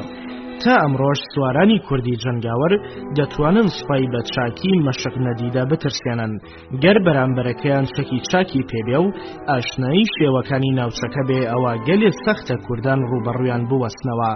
ئەسب لە هێرش و حەمەلدا زەروریە، هەروەها لە پاشەکشێدا نەخژمان و نەمانی هەیە. لە ڕۆژگاری ئێمەشدا ئەسب لە ناوچە کوردنشینەکان بۆ سواری و باربردن گەلێ بەسوودا. ساڵانی پێش ئەو هەموو هەرا و فەرتەنەیی محەممەد ڕەشید خان نایەوە، بەشێکی تەواوی بە کۆمەکی ئەسب سواران ببوو. باپی هەندێ بەڵگەنامە کە ئەمڕۆ لە بەردەستدایە، زۆربەی هێزە چەکدارەکەی کورد لە ساڵی 1946 لە باشووری مەهاباددا سەقەمگیر کرابوون تا لە نێو ئەوەندا هێزی سوارە هەڵبژێڕێ. ئەڵبەتە دەستیان لەسەرەوەدا نەدەگرت کە دەبێت لە سەرپشتی ئەسبدا بەردەوامی بە جەنگ بدرێ. دەبوو لە کاتی پێویستدا ئەسپەکان بەڕەڵا بکرێ و سوود لە سەنگەر و پەناگە سروشتیەکان وەرگرن و بەردەوامی بە جەنگ بدەن. نەدەتوانرا بە هێزی سواری کوردان بگوترێ هێزێکی ڕێک و پێک، بەڵام گەلێک کاریگەر و جێی متمانە بوون. چۆنێکی جەنگی ئەوان پێویست بوو بە جێوشێنی فەرماندەوە. لەو دەمەدا حەقیقەتێک ئاشکرا بوو، ئەویش پتر لە هەر دەستە و کۆمەڵێک حساب بۆ بەرزانەکانەکە، چونکە ئەوان چەند ساڵێکی تێکۆشان دژبە هێزی عوسمانی و سوپای عێراقی قاڵی کردبوون و لێ هاتوو پسپۆڕی جەنگی پارتیزانی و کوێستانی بوون. ئەوان ئەیانتوانی ماوەیەکی زۆر لە نێو سەنگەر بێدەنگ و زوڵە خۆیان ماتکەن تا تەواو دوژمن دەکەوتە بەر سێریان. بەم شێوەیە فرت و فێڵی جەنگی سێریان بەکارەهێنا. بەهۆی ئەو فێڵانەوە بە سووک و ئاسانی و کەمترین زیان پایەگایەکی دەوڵەتیان داگیرە کرد. ئەڵبەتا بێ ئەمەش قبول بکرێت کە زۆر جار بۆ دانەبەزینی وەرەی جەنگاوەرەکانیان ژمارەی کوژراوەکانی خۆیان گەلێ بە کەمترە خستە ڕوو. زۆر جاریان ود زیانی دوژمن یەک دنیایەک بوو، بەڵام ئێمە هەر زیانمان نەبوو. بەم شێوەیە کۆمەڵێکی دیان بەرەو لای خۆیان ڕاکێشا. شتێکی دیشان لە نێواندا بوو، ئەویش هیچ کۆمەڵێکیان لە مەیدانی چالاکیدا نەدەبوو لە عشیرەتەکەی خۆی دوور بکەوێتەوە، ڕەنگە جاری وا هەبا تا 50 میلێ زیاتر دوور نەدەکەوتەوە. ڕابەری بارزانەکان لەلایەن شێخەکانی خۆیانە ئەفسەرە کۆنەکانی سوپای عێراقەوە بوو. ئەم کارە تەنها لە جەبهەی سەقزدا لە بەرچاو نەدەژیرا، تا کۆتایی مانگی ئایار شێوازی ئەرتەشی سوپای کوردان بەم شێوەیەی خوارەوە بوو. بارزانەکان بە سەرکردەی مەلا مستەفا 1200 جەنگاوەری پیادە، بارزانەکان بە سەرکردەی شێخ ئەحمەد کە لە جەبهە نەبوو 900 جەنگاوەری پیادەی جەلالی و 400 جەنگاوەری سواری میلانی، شکاک بە ڕابەرایەتی ئەمەرخان 800 سوار، شکاک بە ڕابەرایەتی تاهرخان کوڕی ئیسماعیل ئاغای سمکۆ 500 سوار، هەرکی بە ڕابەرایەتی ڕەشید بەگ و بەگزادەکانی ژێر چاودێری نووری بەگ 1000 سوار، هەرکی بە ڕابەرایەتی زیرۆ بەگ 700 جەنگاوەری پیادە، موریدانی شێخ عەبدوڵڵای ئەفەندی لە ژێر چاودێری سەید فەهیم 200 سوار، زەرزاکان بە ڕابەرایەتی مووسڵخان 300 سوار، تورکەکانی قەرەپاپاق بە ڕابەرایەتی پاشاخان و خەسرەوی خان 500 سوار، مامەش بە ڕابەرایەتی عەبدوڵڵای قادری 400 سوار، مامەش بە ڕابەرایەتی کاک هەمزەی نەڵۆز ئەمیری عەشایری 500 سوار، موریدان لە ژێر چاودێری محەممەد ئەمین ئاغا و قەرەنی ئاغا 300 سوار، مەنگۆڕ بە ڕابەرایەتی عەبدوڵڵای بایەزیدی 300 سوار، مەنگۆڕ بە ڕابەرایەتی سەلیم ئاغای وجاق 200 سوار، مەنگۆڕ بە ڕابەرایەتی عەلیخان و ئیبراهیمی سالاری 400 سوار، گورگی سەردەش لە ژێر چاودێری کاک عەبدوڵڵا 200 سوار، گورگی مەهاباد بایەزید عەزیز ئاغا 300 سوار، گورگی سەقز بە ڕابەرایەتی عەلی جەوانمەردی مامەنداغا و حاجی ئیبراهیم ئاغا 400 سوار، عشیرەتەکانی دی دەوروبەری سەردەشت 500 سوار، عێلی سۆسنی 100 سوار، دیبووریەکانی مەهاباد بە ڕابەرایەتی جەعفەری کەریمی 400 سوار، دیبووکریەکانی بووکان لە ژێر چاودێری ئاغاکانی ئیلخانی زادا 500 سوار، فەیزوڵڵا بەگیەکانی بۆکان و سەقز 800 سوار، تایفەی بیداغی سەقز 200 سوار، عشیرەتەکانی دی ناوچەی مەهاباد و شاهندیژ 300 سوار، موریدانی محەممەد ڕەشیدخانی بانا 300 سوار، پێشمەرگەکانی جوانڕۆ و هەورامانی باشووری کۆمار 150 سوار، کۆی ژمارەکانی سەرو دەگاتە 12750 کەس. هێزێکی بەم جۆرە پێویستی بە خۆراک و تەدارەک هەیە. هەموو ئەم شتانەش بە چاکی بۆی مسۆگەرەکرا بۆ هەر دەستەیەک ئەفسەری تەرخان کرابوو و جگە لە مەشقی سوپایی دەبا خۆراک پەیداکردنیش لە ئەستۆگرێ. بەم شێوەیە حکوومەتی نوێ توانی زاڵ بێ بە سەرگەلێ کێشە و گرفت و دژواری نێوان عەشیرەتەکان و پەرە بە بزوتنەوەکەی خۆی بدا. حەڵقەی دەیەم، مفاوەزاتی نێوان ڕەزم ئارا و ڕابەرانی کورد. لە سێی مانگی ئایاردا سەرلەشکر ڕەزم ئارا گەیشتە جەبهەی سەقز تا سەرکردەی سوپای بەهێزکراوی ئەوێ لە ئەستۆگرێ و ئەگەر لیوە لەگەڵ نمایندەی کوردەکان تەقە وەستانێکی کاتی ساز بدا تا ئازوقا بگەێنێتە ئەوێ. لەم کاتەدا هەیئەیەکی تێکەڵ لە ئازەربایجانی و کوردەکان لە سەقزدا لەگەڵ لێپرسراوانی ناوچەکە و دەربارەی هەندێک کێشە گفتوگۆیان کرد. ئەندامانی نمایندەی کوردان پێکاتبوون لە مقەدەم عیزەت عەبدولعەزیز عێراقی، ڕائید ئیبراهیم سەلاح و سپاسسالار جەعفەری کەریمی لە عێڵی دیبووکری مەهاباد. ئەندامانی هەیئەی نمایندەی ئازەربایجان پێکاتبوون لە ئیبراهیم عەلیزادە و خەلیل ئازەر ئابادگان و حەسەن جەودەت. چەند ڕۆژێ پێش جەعفەری کەریمی تەرتیبی کارێکی دابوو، ئەویش جادەیەکی ئیستیراری و کاتی لە سەقزەوە بۆ پادگاکانی ئێران لە بانە و سەردەشت بکاتەوە. بەڵام لێپرسراوی ئێرانی نووسراویان بۆ مسەوگەرکردنی ڕێکردنەوەکە نووسی بوو، داواشیانە کرد هێزی کوردان 4 کیلۆمەتر لە سەقز و 3 کیلۆمەتر لە سەر جادەی سەردەشت پاشەکشێ بکەن. هەروەها نمایندەی کوردان لە سەقزدا دەستنیشان کرا تا تەقەوەستان بە جوانی چاودێری بکرێت. ئەگەرچی هێزی دەوڵەت وعدیدا بوو کە لە باکوورەوە نەیەتە پێش، بەڵام پێش ماوەیەک ئەمیشیان لە بیری خۆیان بردەوە. بە سەرنجدانی ئەمە وا پێشبینیەکرا کە حکوومەتی مەهاباد موافقەتنامەکە قبوڵ نەکا و ڕەتی کاتەوە. وا دیار بوو ڕابەرانی کورد وعدی نادیار کە دەربارەی ئۆتۆنۆمی کوردستانیان لە فەرماندەسوپاییەکانی ئێران لە کاتی گفتوگۆ دەربارەی کێشەکانی سنوورەویست گەلێ خۆشحاڵ و شاد بوون، بەڵام ئەوانە چ گوێیان بە پاشەکشەی هێزی ئێرانی نادا، هەر هەمان ئەو هێزانە بۆ هێرشبردنە سەر سنە بەهێزترەکان.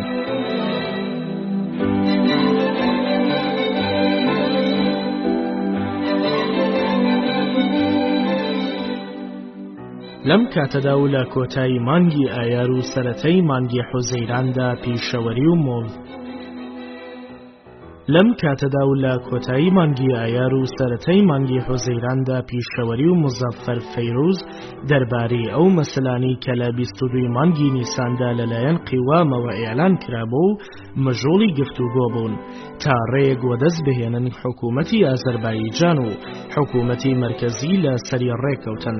با درێژایی ئەم ماوەیە چۆنێتی وەزعی ڕەسمی ئازەربایجان لە گۆشە سەرنجی وەدەستێنانی ئۆتۆنۆمیەوە دووچاری هەندێک ناهەمواری ببوو، چونکە کۆشتەکانی سەفیری ئێرانی لە نێو ڕێکخراوی نەتەوەی گرتوەکان موحسین عەلا کە هەوڵیەدا مەسەلەی ئازەربایجان لە نێو دەستوری کاری خۆیدا جێ بکاتەوە مخالەفە دەکرا.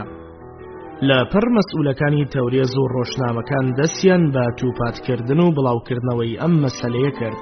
ئازەربایجان بەشێک بووە قابلی جیابوونەوە نەبوو لە ئێران و نابێت تەواوی کێشە و گرفتەکان کە هاتوونەتە پێش هەموو مەسەلەی ناوخۆیی. کاتێک کە لە 27 مانگی ئایاردا پیشەوەری ئیعلانی کرد و بە مەسئولەکانی ئازەربایجانی گوت ئیمزاکردنی ڕێکەوتنامە لەگەڵ دەوڵەتی مەرکەزی ئێران زەروریە، چونکە ئەمریکا و ئینگلیز ئەیانەوێ سوود لە مەسەلەی ئازەربایجان و کێشەکانی وەرگرن کودەتایەک بۆ دۆستی مەزنی ئێمە سۆڤیەت سازەکەن. شوورەوی لە حاڵەتێکدا کە زۆری حەزەکرد ڕۆژ ئاواترە دەسەڵاتێکی لە ڕێکخراوی نەتەوەی گرتوەکاندا نەبێ، لە هەمان کاتیشدا زۆریش بەم کارە شاد و خۆشحاڵ بوو تا زووە ڕێکەوتنامەیەک لە ئێراندا بێنێتە ئیمزاکردن کە زەمینە بۆ هەڵبژاردن هەموار ببێ، چونکە مەنافی کەریمی وەزیری مەعاریف بەرەو سەردەشت دەچوو کە نێردەکان بە دوویدا هاتن. لە نێوەی ڕێدا پێگەیشتن و پەیامێکی پێچەوانەی پەیامی پێشویاندایە کە لە سەردەشدا بە هێزە کوردەکان بڵێ دەست هەڵبگرن و شەڕا بگرن. پاش وەرگرتنی پەیامەکەش هەر نەگەڕایەوە و بەرەو سەردەشت چوو.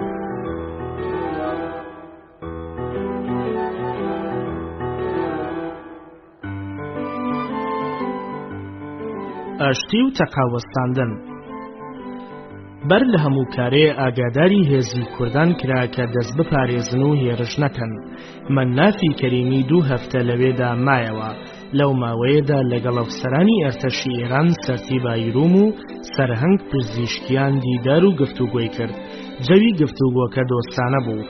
ئەفسەرانی ئەرتەشی ئێران پێشنیاریان کرد پێویستە کوردەکان هاو ئاواز لەگەڵ تەواوی مەردومی ئێران دژ بە ڕژێمی ئازەربایجان بچنە نێو جەنگەوە.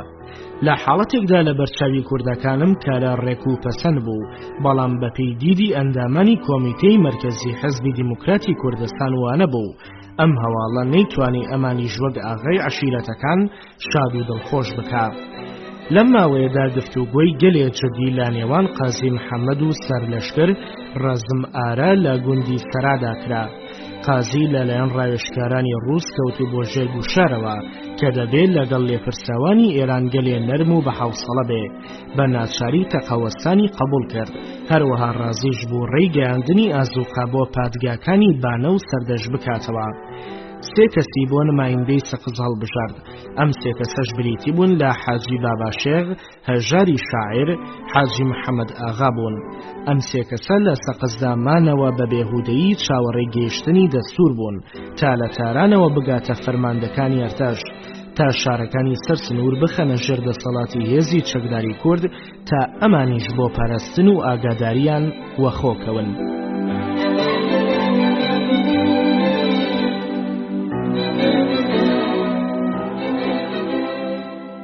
یەکدیبینین لە تاران. بە پێی ڕێنمایی یەکێتی سۆڤیەت لە سەرەتای مانگی ئابدا قازی محەممەد چووە تاران تا لەوێدا ڕێیەک پەیدا بکەن لە ڕێڕەوی قانونی یەک حکوومەتدا نیمچە ئۆتۆنۆمیەک بۆ کوردان لە یەک ئوستاندا بەڕسمی مسۆگەر بکەن. لەوێدا قازی دوو جار لەگەڵ قیوام سەڵتەنە و جارێک لەگەڵ ڕەزمارادا چاویان بە یەکدی کەوت و گفتوگۆیان کرد. هەروەها دوو جاریش بۆ سەفارەتی سۆڤیەتی داوەت کرا و لەوێدا پێیان گوت کە تا ئەتوانی ڕەفتاری لەگەڵ پیاوانی دەوڵەتی ئێراندا ئارام و لەسەرخۆ بێ. ڕەفتاری قیوام سەڵتەنە مەنتیقی بوو، وتی تەواوی کوردستانی ئێران لەگەڵ سنەدا بە شوێنێکی جغرافی حسابەکرێ، ئوستانداریش لەلایەن دەوڵەتەوە دامەزرێنرێ، کاروباری لە سنەداوە ئەنجامەدرێ، وەزع و حاڵی کوردستان لەگەڵ ئازەربایجاندا یەکسانە بێ و بێگومان قازیش ئەبێتە یەکەم ئوستاندار. ئەگەرچی قازی بۆ قبولکردنی ئەم پێشنیارانە تا ڕادەیەک لە ڕێڕەوی خۆی بەدەر بوو، سەیری کرد ڕووسەکان هەر ناکۆکیەک دەربارەی خلافی یەکێتی کوردان و ئازەربایجان بێ ئەوە تەئیدیەکەن. لە سەفارەتخانەی ڕووسی لە تاران کە قازی چاوەڕێی ئەوەیە کرد بە گەرمیەوە پێشوازی لێ بکەن وانە بوو، بەڵکو گەلێک گلەییان لێ کرد کە چۆنە بێ ڕەفتاری کوردان لەگەڵ ئازەربایجانەکاندا کە لە نێوانیاندا ژین چاک نەبێ.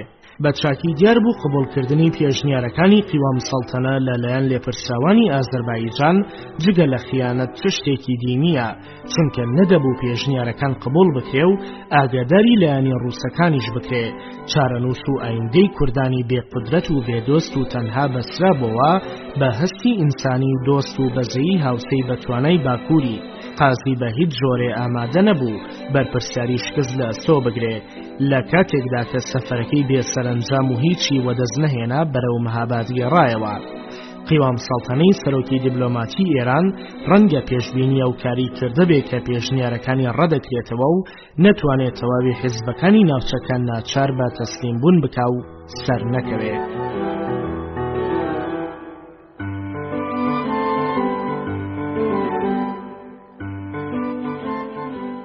سەرنگونی ئازەربایجان. دوا ڕۆژەکانی تەمەنی جمهوری بەسەرچوو هەناسەکانی ئەژمێررا. ڕووداوە چاڕوان نەکراوەکانی یەک بەدووی یەک ڕوویانەدا. سەفیری ڕووز لە تاراندا چەند جارێ ئاگاداری حکوومەتی ئێرانی کردبوو کە ناسایش و کێشمەکێش لە سەر سنووری ڕووسیا و لە هەرێمە استراتیژیەکانی ئازەربایجان بە هیچ جۆرێ تەحمل ناکرێت. هەندێک لە مسافران لەو باوەڕەدا بوون گەر بە زۆریش بێ یەکێتی سۆڤیەت ڕێ لە وەزیهێنانی بەرگەرەکانی قیوامەگرێ. لە ڕۆژی 27 مانگی تشرینی دووەمدا جۆرج وی ئەلەن سەفیری ئەمریکا لە ئێران بە ئاشکرای ئەعلانی کرد ئەوەی کە ئێران وتوێتی حکوومەتی ئێران ناچارە بۆ وەدیهێنانی یاساییش هێزی سوپا بەرەو تەواوی شوێنەکانی ئێران بنێرێ، کارێکی یاسایی و دروستە. هەمان ڕۆژ قازی محەممەد لە بروسکەیەکدا ناڕەزایی خۆی دەربڕی دەربارەی ناردنی هێز بۆ ئازەربایجان و کوردستان، بەڵام قیوام لە بڕیارەکەی خۆی نەگەڕایەوە. ئەو ڕۆژانەی ئەرتەشی ئێران لە ئازەربایجان نزیکە بۆەوە و ڕانماکەران و کۆمەگنێرەکانی ڕووس دەربارەی هاوپەیمانی سوپای نێوان کوردان و ئازەربایجان بێدەنگیان هەڵبژارد. لە سەرەتای مانگی کانونی یەکەمدا هەیئەیەکی نمایندە لەلایەن کوردانەوە بۆ گفتوگۆکردن لەگەڵ هاشمۆڤ بەرەو ورمێ کەوتنە ڕێ. هاشمۆڤ دڵنیای کردن کە دەوڵەت کەمترین هێزی بۆ کوردستانە نێرێ. ئەم هێزەش تەنها تا کۆتایی هەڵبژاردننی مەجلیسە، ئاگاداری ئاسایشی ناوچەکە بن، پاش کۆتایی هاتنی هەڵبژاردن ناوچەکە جێهێڵن. باپی بەڵگەنامەی هەندێک سەرچاوە ڕووسەکان وایان نیشاندا بوو کە گوایە باوەڕیان بە قسەکانی قیوام هەیە. لە ڕۆژی 5 مانگی کانونی یەکەمدا بۆ پێکێنانی شورایەک بە ناوی شورای جەنگەوە داوەتی ئەندامانی کرد. دەکەس لە ڕابەران و وەزیری سەربە سەیفی قازی و نمایندەی مەجلیسی سەدری قازی بەشداریان کرد. لەم شورایەدا بەم شێوەیە بڕیاردرا کە عەشیرەتە کوردەکان و هێزی چەکداری جمهوری لە ڕووی دەوڵەتدا بوەستن، بەڵام دوا بڕیار بۆ سبەینی ئەو ڕۆژە دواخرا کە بڕیار بوو لە مزگەوتی عەبازاغای مەهاباد کۆبنەوە. لەوێدا زۆربەی سەرک عەشیرەتەکان و ئەندامانی کۆمیتەی مەرکەزی حزب چاوەڕوانی دوا بڕیار بوون. لە مزگەوتەکەدا سەدری قازی وتی: بەوەی کە من لە تاراندا بووم دڵنیاتانەکەم ئامادەی بوونی ئەرتەشی ئێران بۆ ناوچەکە ناتوانێت ڕێ لە هێزە یەکگرتوەکانی عەشایر و سوپای کۆماری مەهاباد بگرێت. با پێم قسەیە هێزی دوژمن توانێ ڕوبەڕۆبوونەوەی نییە. گەلێ لە ئامادەبووان پێشوازیم قسەیان کرد و پشتیوانیان لێ کرد، بەڵام لەپڕ لە گۆشە و کەنارەوە دەنگی ناڕەزایی برز بۆەوە وترا ئێستام قسانە کاتی بەسەر چووە و ئێستاش درەنگە چارەنووسی کۆمان ڕاستە و ڕاست دەستراوە بە وەسعی ئازەربایجان و قودرەتە گەورەکانی بیانی. کۆبوونەوەکە کۆتایی پێهات، دوا بڕیار وەرنەگیرا، ورەی مەردومیش بۆ وەستان و بەرگریکردن تا ڕادەیەک لەرزۆک بوو. ئەڵلقەی 11 تێبینیەکان. بە پێی قسەیەوانی کە بە چاوی خۆیان بینیویانەوە ئەو ڕۆژە لە مزگەوتیا بازاغا بوون، سەدری قازیچ قسەیەکی نەکردووە، تەنها قازی محەممەد قسەی کردووە بە ئارامی و خوێنساردیەوە وتوێتی بەپەلە بڕیاردان سەرنجامی باشی نابێ و پەشیمانی بەدواوا بێ. هەروەها ئەوەی وتووە ئەمە خەتەرێکی ترسناکە گەلێ نزیکە بۆ من، هەموو جۆرە دەرفەتێکی دەربازبوون لە ناوچەکەدا هەیە، بەڵام نامەوێت لە نێوان ئێوەدا بڕۆم و ڕۆحم فیدای ئێوەکەم. لە تەورێزیشدا هەمان شوورەی جەنگ دامەزرا، ئیستاندار جاوید سەرۆکی شورا شەبستەری و بێڕیا و ژەنەراڵ دانیشیان بەشداریان کرد. لە تەواوی ماوەی دانیشتنەکەدا بەدبینی و دەسەپاچەیی دەستی بەسەر کۆبوونەوەکەیاندا گرتبوو، پیشەوەری واقعبین و ڕەفتاریشی معتەدیل بوو. بەربەیانی ڕۆژی 11 کانونی یەکەم لە تەورێزا قاو بڵاو بۆوە کە بێ مەردەم بوو وەستن و بەرگری بکەن، بەڵام پاش چەند سەعاتێکی دی هەمان ڕۆژ هەواڵێکی دی بڵاو بۆوە، ئەویش سەلاموڵڵای جاوید بروسکەی تەسلیمبوونی بۆ تاران ناردووە، لێ پرسراوانی دی حیزب بەرەو باکوور ڕایان کردووە. سبەینی ئەو ڕۆژەوە تا 12 کانونی یەکەم کاردانەوەی تونند و تیژی لە کۆمۆنیستەکاندا ڕوویدا. وەزیری فەرهەنگ محەممەد بێڕیا کە لە چنگی چەند کەسێک کە بە دوایەوە بوون ڕای کرد و خۆی گەیاندە خەستەخانەی ڕووسەکان. خەڵکەکە دوا بە دوای ئەو هێرشان بۆ ناو خەستەخانەکە برد و هێنایانە دەرەوە، پاشان بەستیانە دوای جێبێک و بە تەواوی کۆڵانەکانی شاردا گێڕایان. لە ڕۆژی 13 کانونی یەکەمدا پاش تێپەڕبوونی 2 ڕۆژ بە سەرتەسلیمبوونی جاویددا، ئەرتەشی ئێران هاتە نێو شارەوە.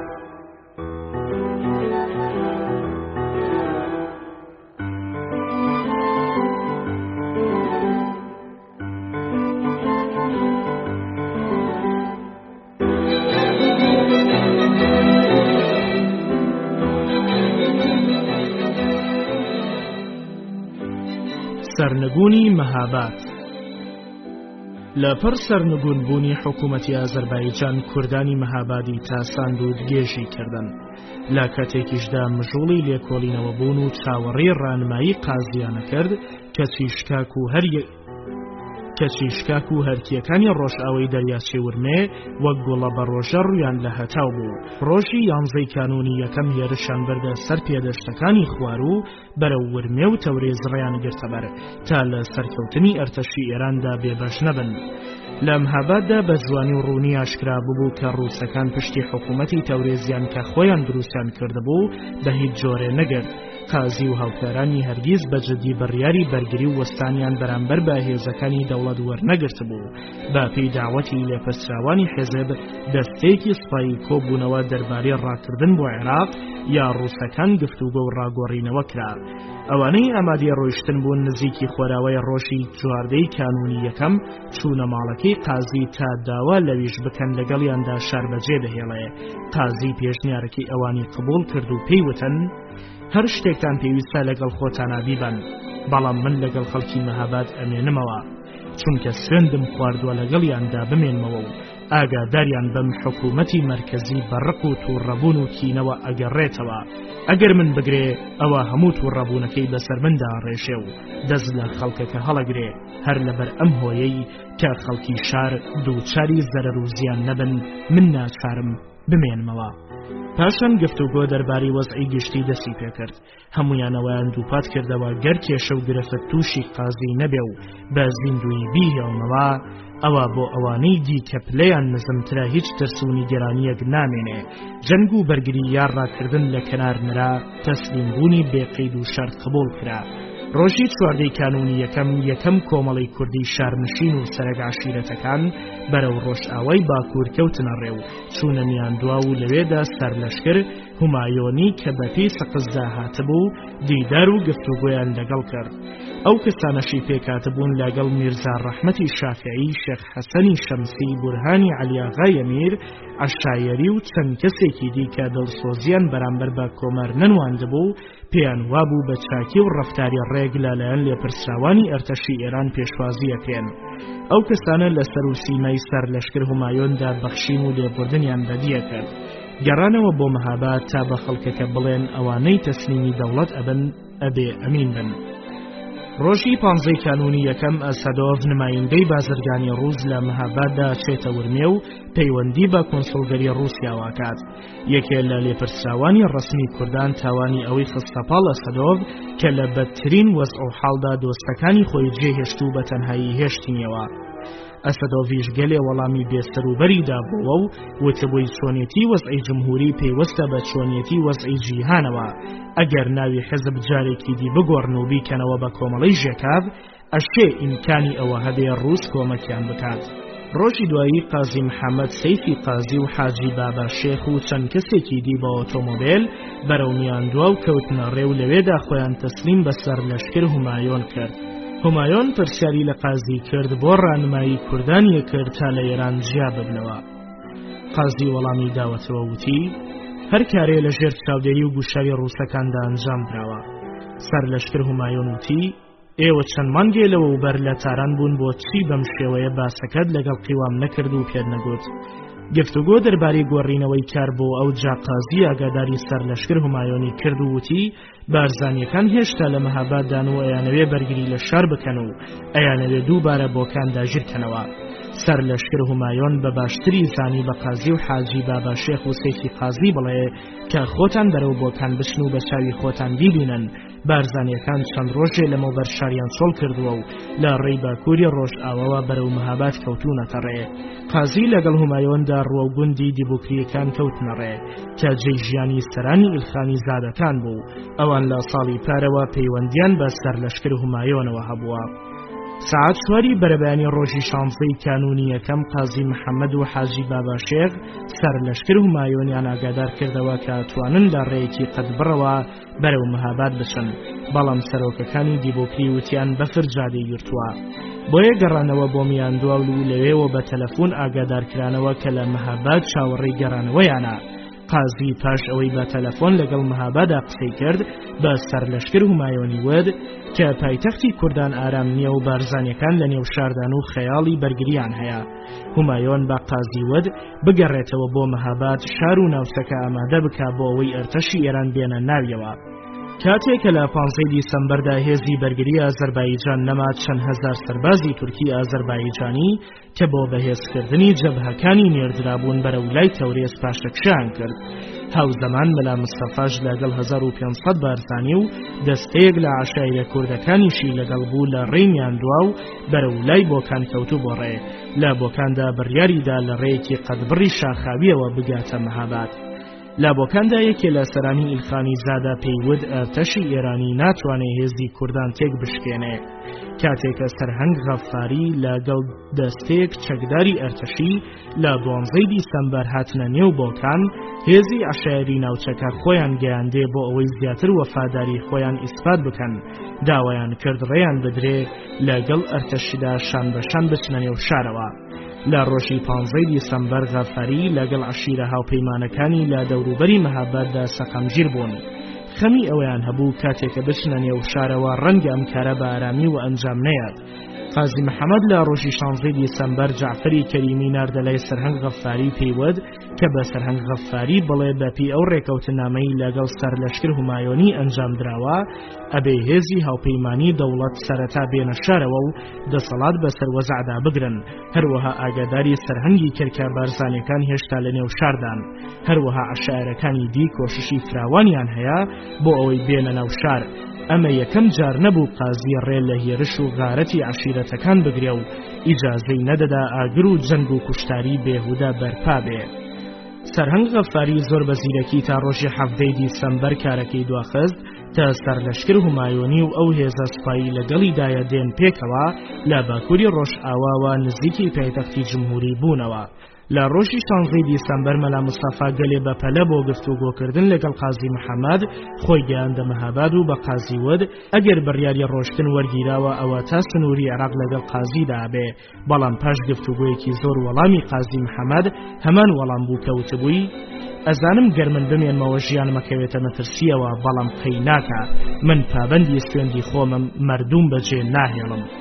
لە ڕۆژی 17 دیسەمبەر قازی محەممەد و لێپرسراوەکانی دی کورد لە جادەی باکووری ڕۆژهەڵاتەوە چوونە گوندی گۆبتەپا تا لەوێدا بەڕەسمی پێشوازی لە دەسەڵاتی سوپای ئێران بکەن. پاشان ئەرتەشی ئێران لە لای باکوورەوە ئەو هێزەی لەگەڵ سەرهەنگ غەفاری و عەشیرەتەکان لە ڕۆژهەڵاتەوە بەپەلە چوونە نێو شارەوە. بە ئامادەبوونی ئەمان مەرگ و کۆتایی هاتنی جمهوری ئەعلان کرا. جارێکی دی ناوچەکە بەچرایەوە بە ئێران تا ئەو کاتا هەموو شتێ بە چاکی ئەڕۆیشت. لەو ماوەیەدا بارزانەکان بە هەموو جەنگاوەر و هێزی خۆ لە بەشی خۆش ئاوای دەرەی شاردا چادریان هەڵدا بوو. هەروەها هەندێکی دیشان لە باکووری ڕۆژ ئاوای نەغەدا لەسەر ئەو ڕێگەی کە بەرەو سنووری عێراق چوودا مەزراندبوون.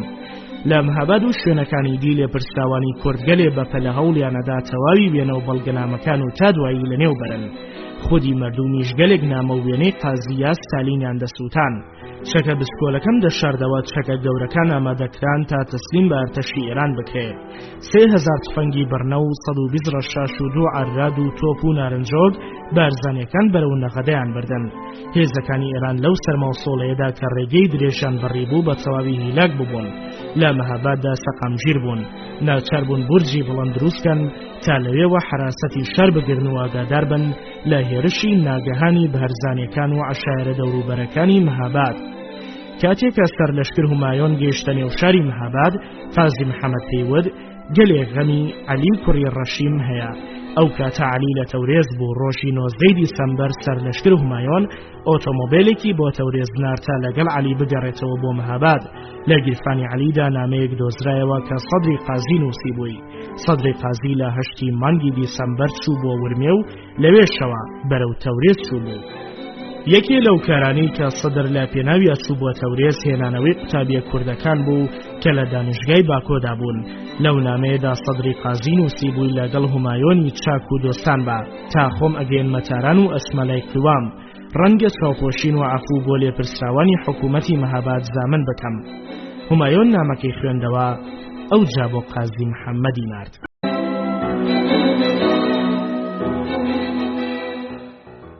ئەڵقەی 12 کۆتایی ڕووداوەکانی کوردستان. شاری مەهاباد کە لە کۆندا ناوی ساوبجلاغ بوو، ماوەیەک پاش خوێنڕێژی و جەنگ و جەدەلی توند و تیژ لە پێناوی ئاسایشی گشتی تەسلیم بە هێزەکانی ئەرتەش بوو. ئیدیکنەکردنی سەرەگئێڵ و خانەکان چ بایەخێکی نەبوو. لەو ڕۆژانەدا خانەکانی مەحەلی بە ترس و احترامەوە لەگەڵ مەئمورەکانی دەوڵەت و دەسەڵاتداران ڕەفتاریانە کرد، چونکە نەیانەتوانی سەرپێچی قانونەکان بکەن، نەیانەویست بەرامبەر بەوان ببنەوە بە خاوەنی دەسەڵاتی کۆنیان. هۆی ئەماش ئاشکرا بوو. خانەکان پاش ماوەی حکوومەتە لاواز و بە هەڵپەکانی سەردەمی سەڵتەنەتی قاجاریەکان بوون. کاتێکە وەزعگەڕایەوە سەردۆخی خۆی، هێشتا ئەم ناوچەیە وەک ناوچەکانی دیبوو. ئیدی نەیانەویست و نەیانەتوانی بە ئاسانی دەستبەرداری ئیمتیازاتی کۆنیان بن کە لە ئەنجامدا لاوازی دەوڵەتی مەرکەزی وەدەستیانرا بوو. ناچار کارگەیشتە جەنگ. ئەم ناوچە شاخاویەی ئێران وەکو هەموو ناوچەکانی دی لە بەرامبەر قودرەتی مەرکەزی سەریان دانەواند و تەسلیم بوون. ڕۆژگار تێپەڕی تا ساڵی 1945 گەیشت. کۆتایی زستانی ساڵی 1945 کۆششی حزبی کۆمەڵا گەیشتە ترۆپ. قازی محەممەد خۆی بەڕابەری کوردستان دامەزراند. ئەوەی لەو دەمەدا بیسرا ئەوە بوو کە پاش ڕووداوی شەهریوەری ساڵی 1320 تاک و ساڵی 1940 قازی محەممەد نەخشەی کوردستانی دروست کرد و لە بەردەستی مردمدا داینا. سنووری کوردستانی ئازاد لە نەخشەکەی قازی محەممەد پێکاتبوو لە بەشێ لە خاکی ئێران و تورکیا و عێراق و هەندێکیش لە خاکی سۆڤیەت. ئەم نەخشەیە هەمیشە لە ژوورسەری قازی محەممەد هەڵواسرا بوو. پاش بڵاوبوونەوەی نەخشەی کوردستانی ئازاد و دامەزراندنی حزبی کۆمەڵا ڕۆژێ لە شاری مەهابادا گەرداریەک بڵاوکرایەوە، ئەویش ئەوە بوو هەر کەسێ خزمەتی سەربازی کردبێ لە بارگای حزبدا ئامادە بێ و بۆ پێڕەوکردنی مەبەستی حزب چەک وەرگرێ. چەند ڕۆژ پاش ئەم ڕووداوە ئاڵای ئێران لەسەر هەموو تەلارە دەوڵەتەکان هێنرایە خوارێ لە بریەوە ئاڵایە 3 ڕەنگ سوور و سپی و سەوز کە نیشانەی گەنم و هەتا و قەڵەمی تیابوو بە ناوی ئاڵای کوردستانی ئازاد لەسەر هەموو دایرە دەوڵەتەکان بەرزکرایەوە. پاش چەند ڕۆژێ قازی محەممەد سەرەک عشیرەت و دەسەڵاتدارە ناخۆییەکانی لە بارگەی فەرمانداری کۆندا کۆ کردەوە و ئیعلانی حکوومەتی جمهوری کوردستانی کرد. پاش ئەو محەممەد حسێنی سەیفی قازی بە ئۆنیفۆرمی سەربازی و بە پلەی ژەنەڕاڵ لە پشتی مێزدا وەستا. ئامادەی سەربازانی دموکراتی بۆ لە خۆبوردن دەرخست و قازی محەممەد بە پێشەوا و سەرۆک حکوومەتی کوردستان ناوزەند کرد. پاش ئەویش هاتوو چوون بۆ لای پیشەوەری سەرۆک وەزیرانی ئازەربایجان دەستی پێکرد. لە ڕۆژی 21 ئازاری ساڵی 1324 بەرامبەر بە ساڵی 1946 سەیفی قازی لەگەڵ هەیئەیەکدا بۆ پیرۆزبایی لە سەرکردەکانی فرقەی دموکرات بەرەو تەورێت چوون. پاشانی هەردوو حزبی فرقەی دموکراتی ئازەربایجان و کۆمەڵەی کوردستانی چانگرد. وەزیرەکانی دەوڵەتی کوردستان پێکهاتبوون لە حاجی باباشێف سەرۆک وەزیران، محەممەد حسێنی سەیفی قازی وەزیری جەنگ، محەممەد ئەمینی معینی وەزیری دەوڵات، ئەحمەدی ئیلاهی وەزیری ئابووری، کەریمی ئەحمەدین وەزیری پۆست و تەلەگراف، حاجی ڕەحمانی ئیلخانی وەزیری ڕاوێژکاری، مەنافی کەریمی وەزیری ڕۆشنبیری، سەدیقی حەیدەری وەزیری ڕاگەاندن، خەلیلی خوسرەوی وەزیری کار، حاجی مستەفا داودی وەزیری بازرگانی، محەممەد وەلیزادە وەزیری کشتوکاڵ، ئیسماعیل ئیلخانی زادە وەزیری ڕێگاوبان. پاش هێرشی ئەرتەشی سوپا هەتاوی ئەم دەوڵەتە لەگەڵ فرقەی دموکراتی ئازەربایجان ڕووی لە ئاوابوون کرد و حیزبە یەکگرتوەکان نوشتوستیان هێنا و جارێکی دی سوپا دەسەڵاتی بەسەر شاری مەهاباددا گرت. سەدری قازی لە دەورەی چوارەمی پارلەماندا یەکێ بوو لە نوێنەرانی کەمەنەتەوەیەکان پەیوەندی لەگەڵ قیوام سەڵتەنەدا باش بوو. لە تاراندا هەمیشە هەوڵیەدا کە براکەی و ئامۆزاکەی یانی سەیفی قازی و قازی محەممەد لە سزادان نەجات بدا. ڕەنگە هەر بەم هۆیەوە بوو بێ دەستگا گرنگەکانی دەوڵەت لە تاراندا تووشی کێشمەکێشێکی نهێنی و بێدەنگ ببوون، بە تایبەت لە نێوان سەرۆکوەزیران و ئارتەستی ئەرکان کە لە سەرویانەوە ڕەزمارە بوو. ڕزمارە و سەرکردەکانی دیسپا باوەڕیان وابوو کە سەدری قازی دەستی لە نێو ڕووداوەکانی کوردستاندا هەبووە تا ڕۆژێ لە تاران هەواڵی بڵاو بووە کە هەوڵەکانی سەدری قازی بێئەنجام مایەوە. ئەو هەوڵانی لە ڕۆژنامەکاندا بڵاو بووە بەم شێوەیە بوو. لەبەرەوەی قازی محەممەد و سەیفی قازی لە دادگادا ئەترافیان کردووە پێویستە حەقیقەتیش لەگەڵ سەدری قازیدا بکرێ و ڕەوانەی مەهاباد بکرێ. ڕووداوەکەیش بەم شێوەیە بوو. بەر لەوەی سەربازەکانی سەرتیب دەفتەری بچنە ماڵەکەی سەدری قازی سەدر بە پەلە خۆی گەیاندبووە تەلاری وەزارەتی دەرەوە یانی شوێنی قیوام سەڵتەنە، داوای لە سەرگوەزیرانکرد نەجاتی بدا ئەوەشی بۆ دووپات کردەوە کە نەهێڵێ بەرەو مەهابادی بنێرن، چونکە هەر بگاتە مەهابادی ئەدامەکرێ. قیوام سەڵتەنە پێڵێ ئەزانی گوشاری سەربازی گەلێ زیادە، ئەگەر ئێوە نەچنە مەهابادەوە بەدحاڵی بوو نەکەوێتە نێوانیانەوە، کە گوایە من پەیوەندیم لەگەڵ فرقەی دموکراتی ئازەربایجاندا هەبووە، چاکتر وایە بەرەو مەهاباد بچن تا منیش لە جێی خۆیدا هەوڵی ئازادکردنی ئێوە بدەم. سەدری قازیان لە وەزارەتی دەرەوە دەرکرد و بردیان هێشتا هەر ئومێدی بە قسەکانی سەرگوەزیران هەبوو، لەگەڵ سەربازەکانی سەرتیب دەفتەری و مەئمورەکان هەر ئەو شەوە بە جێبێکی تایبەتی ڕەوانەی مەهاباد کرا. بێگومان محاکەمەکردنی سەرۆکەکانی جمهوری کوردستان سەرنجڕاکێشترین و سەیرترین محاکەمەی سیاسی بوو لە مێژووی ئێرانی هاوچەرخدا بێوێ نەبوو. بەرامبەر بە بەڵگەنامە باوەڕپێکراوەکانی دادگا متەهەمەکان تەنها قەول و قەرار و نامە و بەیاننامەکانی قیوام سەڵتەنەی سەرۆکوەزیرانیان دەهێنایەوە یاد. سەدری قازی گەلێ باوەڕی بە قەولەکانی سەرۆکوەزیران بوو، تا لە دووەستاتەکانیشدا چاوی ئومێدی بڕی بووە قیوام کە گوایە بەرامبەر وعدەکانی وەفادارە. سەدری قازی هەمانە و کەسە بوو کە لە ئازار لە مانگی ساڵی 1325 بەرامبەر بە ساڵی 1946 لە مزگەوتی عەباسی مەهاباددا وتبووی هەرگیز دەوڵەتی ئێران توانای نییە لە دوو جەبهەدا بجەنگێ، جەبهەی کوردستان و جەبهەی ئازەربایجان. ئێمە بەباشی بە کۆمەکی فرقەی دموکراتی ئازەربایجان ئەتوانین هێزەکانی دەوڵات تەفروتونا بکەین، هەرگیز نابێ بترسین. زۆر جار دانیشتنەکانی دادگا تا 18 سەعات درێژەیە کێشا بەرگریەکرا و نهێنیەکانی هەردوو لە ئاشکرا بوو. لە بەرکردنی پۆشاکی ژەنەڕاڵی سەرۆکۆماری کوردستان، گۆڕینی ڕەنگەکانی ئاڵای میلی ئێران، لە بردنی نیشانی شێر و خورشید، سەفەرکردنی سەرکردەکانی حزبی کۆمەڵە بۆ باکۆ و دیداریان لەگەڵ ژەنەڕاڵە بێگانەکان، کوشتنی ئەفسەران و سەربازانی ئێران، پەیماندان کە ئیمتیازی نەوتی بە ڕێژەی لە ١٤٩ بۆ لە ١٥١ بدرێتە بێگانەکان، بەڵگەی ژنووسین و بەڵگەنامەکانی متەهەمەکان بوو کە لە سەردەمی دەسەڵاتیاندا خرابوونە ڕوو. بەڵگەی گرنگبوون نەدەتوانرا بەرگریان لێ بکرێ، دادگا نەیەتوانی بە ئاسانی لە سەر ڕۆشنایی ئەو بەڵگەنامانەدا ڕای خۆی بدا. ئەم دادگایە بە سەرۆکایەتی سەرهەنگ پارسی تەبار و مدعی عام سەرهەنگ فەرڕوغی دامەزرا بوو لە دەی مانگی ساڵی 1325 بۆ ساڵی 1946 دا هەر سێ متەهەم واتە قازی محەممەد، سەیفی قازی، سەدری قازی حکمی ئەعدامیان لەسەردرا. بەڵام ئەو شتا کە بەپی هەلومەرجی و سەردەما ئاشکرانە بوو ئەوە بوو مەسەلەی تەمیز هاتە گۆڕێ. لەو ماوەیەدا یانی تا دەست بەکارکردنی دادگای تەمیز کێشمەکێشی نهێنی هاتە گۆڕێ. قازی ڕویان لە هەموو دەرگایەکە کرد بۆ تارانیان بنێرن تا دادگای تەمیز لە تاراندا بمەزرێ. لە ڕووی سیاسەتی گشتیەوە بە تایبەت سیاسەتی ئەرکانی سوپای و ڕۆژەی ئێران ئەوە بوو کە کارەکانی لە مەهاباد ئەنجام بدا تا جارێکی تر سوپا لەو ناوچەیەدا دەسەڵاتی خۆی بخاتە ڕوو، خۆی بنوێنێ. بەڵام قازیەکان مەیلیان وابوو بە هەر جۆرێ بۆ خۆیان بگێنە تاران، مەگەر لە تاراندا شتێک هەبووە، چونکە تا ئێستا بە دروستی و ڕازە ئاشکرا نەبووە لە تعریف و تەفسیری شتە خوداداریەکێ. بەڵام ئەوەی شیاوی گفتوگۆ لەسەرکردنە ئەوەیە کە قازیەکان ئومێدەواری کۆمەکی نوێنەرانی ئەقەلیەکانی دەوری 14هەمی شورای میلی پارلەمان بوون کە هەندێک لەو نوێنەرانە لە دەوری 15هەمیشدا هەڵبژێرنابوون تا ئەمان لە مەرگ نەجات بدەن. قازیەکان ئومێدیانوا بوو هەرکە بگەنە تاران، قەول و قەرارەکانی قیوام سەڵتەنەی سەرۆکوەزیران پێشوازیکردنی لە بەندە دەخەنەوە یاد و داوای کۆمەک و یارمەتی لێیەکەن. حەیای گرێ و شەرمەزارە بێ و بەڵام سەیری لەوەدا بوو کە هەموو سەرچاو ئومێدیەکانیان ئەم دەستووە و دەستیە کرد تا ڕێ نەدرێ بە هیچ جۆرێ پێیان بگاتە تاران و قسەکانیان سەرنجی دەسەڵاتداران ڕانەکێشێ، چ کەسێ زانێ بۆ.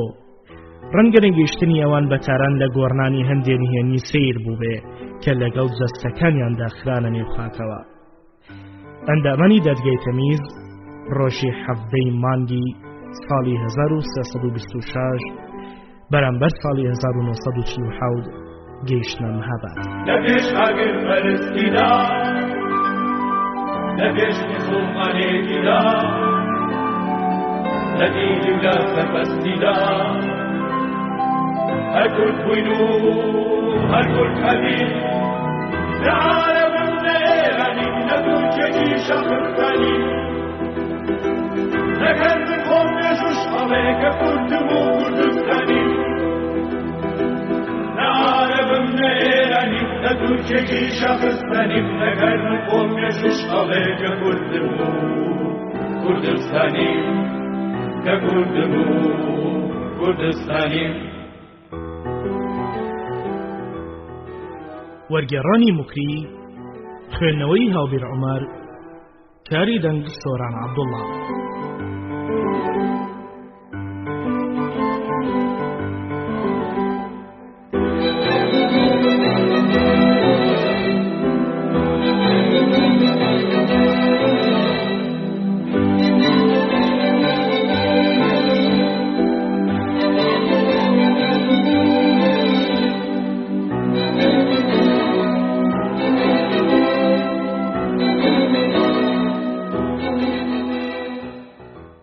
ئەڵلقەی 13 و کۆتایی نهێنیەکانی ئەعدامکردنی سەرکردەکانی جمهوری دیموکراتی کوردستان. هەیئەی دادگای تەمیز لە تارانەوە بەرەو مەهاباد کەوتنە ڕێ. زیاتر لە 80 ڕۆژ بوو کە دادگای سەحرایی حکمی ئەعدامی بەسەر قازیەکاندا دابوو. ئەم حکمە متەهەمەکانی حکوومەتی کوردستانی نیگەران کردبوو، دڵنیابوون کە مەحکەمەکەی تەمیز لە تاراندا تەشکیل بدرێ، ئەوە ئەمانیە تەبریابن یان ماوەی حکمەکانیان کەمترە بێ و لە ئایندەشدا حکمەکەشیان لەسەر لادرێ. بەڵام کاتێکە هەیئەی ئەفسەران لە تەورێزەوە بوونە مەئموری دامەزراندنی مەحکەمەی تەمیز لە مەهاباد و هەیئەی مەحکەمەی تەمیز بە سەرۆکایەتی سەرهەنگ عەتایی، مدعی عامیش سەرهەنگ نکوزاد ملازم ساڵحجوو ملازم نەبەوی بە محامی دیفاع دامەزران، ترسی متەهەمەکان زیاتر بوو، دادگاش شێوەیەکی دی گرتەخۆ. ئەو تاوانانەی خراپبووە پاڵ قازی محەممەدی سەرۆکی حکوومەتی کوردستان، ڕاپەڕینی چەکدارانە دژ بە دەوڵەتی مەرکەزی، پەیماندان بە بێگانەکان کە نەوتی کوردستان بە ڕێژەی لە ١٤٩ بۆ لە ١٥١ بەشیان بداتێ، بە سووکی ڕوانی نەحکوومەتی مەرکەزی. توانێکی دیش ئەوە بوو کە قازی محەممەد بڕیاری کوشتن و سووتاندنی ماڵی مەئمورەکانی مەحەلیدا بوو. بەم تاوانانە دادگا حکمی ئەعدامی بەسەردا بوو. تۆمەتی سەیفی زادەش لە تۆمەتەکانی قازی محەممەد کەمتر نەبوو، هەمان تۆمەتی بەشداری یان هاریکاری کارەکانی قازی محەممەد بوو. بەڵام تۆمەتەکانی سەدری قازی برای قازی محەممەد کە نوێنەری دەوری 14هەمی پارلەمان بوو ئەوە بوو کە هەندێ نامەی بۆ متەهەمەکان ناردەبوو. لەو نامانەدا ئاماژە بۆ بزوتنەوە و پیلان دژ بە هێزەکانی مەرکەزی ئەکات. شتێکی دیکە زیاتر ئەفسەرانی دادگای دەمارگیر کردهبوو ئەوە بوو لە نامەیەکدا نووسی بووی کە زمان حاڵی سپای ئێرانی ڕێک وەک ئەم بەیتە شیعرەیە: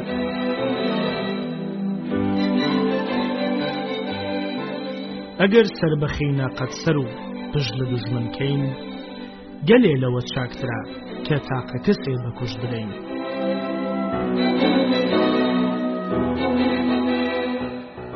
ڕووداوەکانی دادگا 48 ساعتی کێشا. کارەکانی گەلی ئاسایی بوو. هەر کاتێک کە تاوانە خرایە پاڵ یەکێ لە تۆمەتەکانیان ڕەدەکردەوە یان ئینکاریانەکرد، بە پەلە لەلایەن مدعی عامەوە بەڵگە و شاهیدی بۆ هێنانەوە. تەنها یەک دوو جارێ مدعی عام بە توندی هاتەگۆ بەوانێوەد کوردانی سەکسیفات. قازی محەممەد دەمارگیر بوو. هێرشی بردە سەر دادگا و ناچاری کرد بۆ هەناسە وەرگرتن و بشودان. دادگا بۆ چەند سەعاتێ ڕاگرن. قازی محەممەد قسەزانێکی لێهاتوو بوو، پێویستی بە محامی دیفاع نەبوو. جێوشێنی قازی لە ئاست ئەو دوو نەفەرە تۆمەت خراوە پاڵانە یانی سەیفی سەدر وەک ئاغا و نۆکەر بوو، تا ئیجازەی دانیشتنی نەبادان دانانیشت.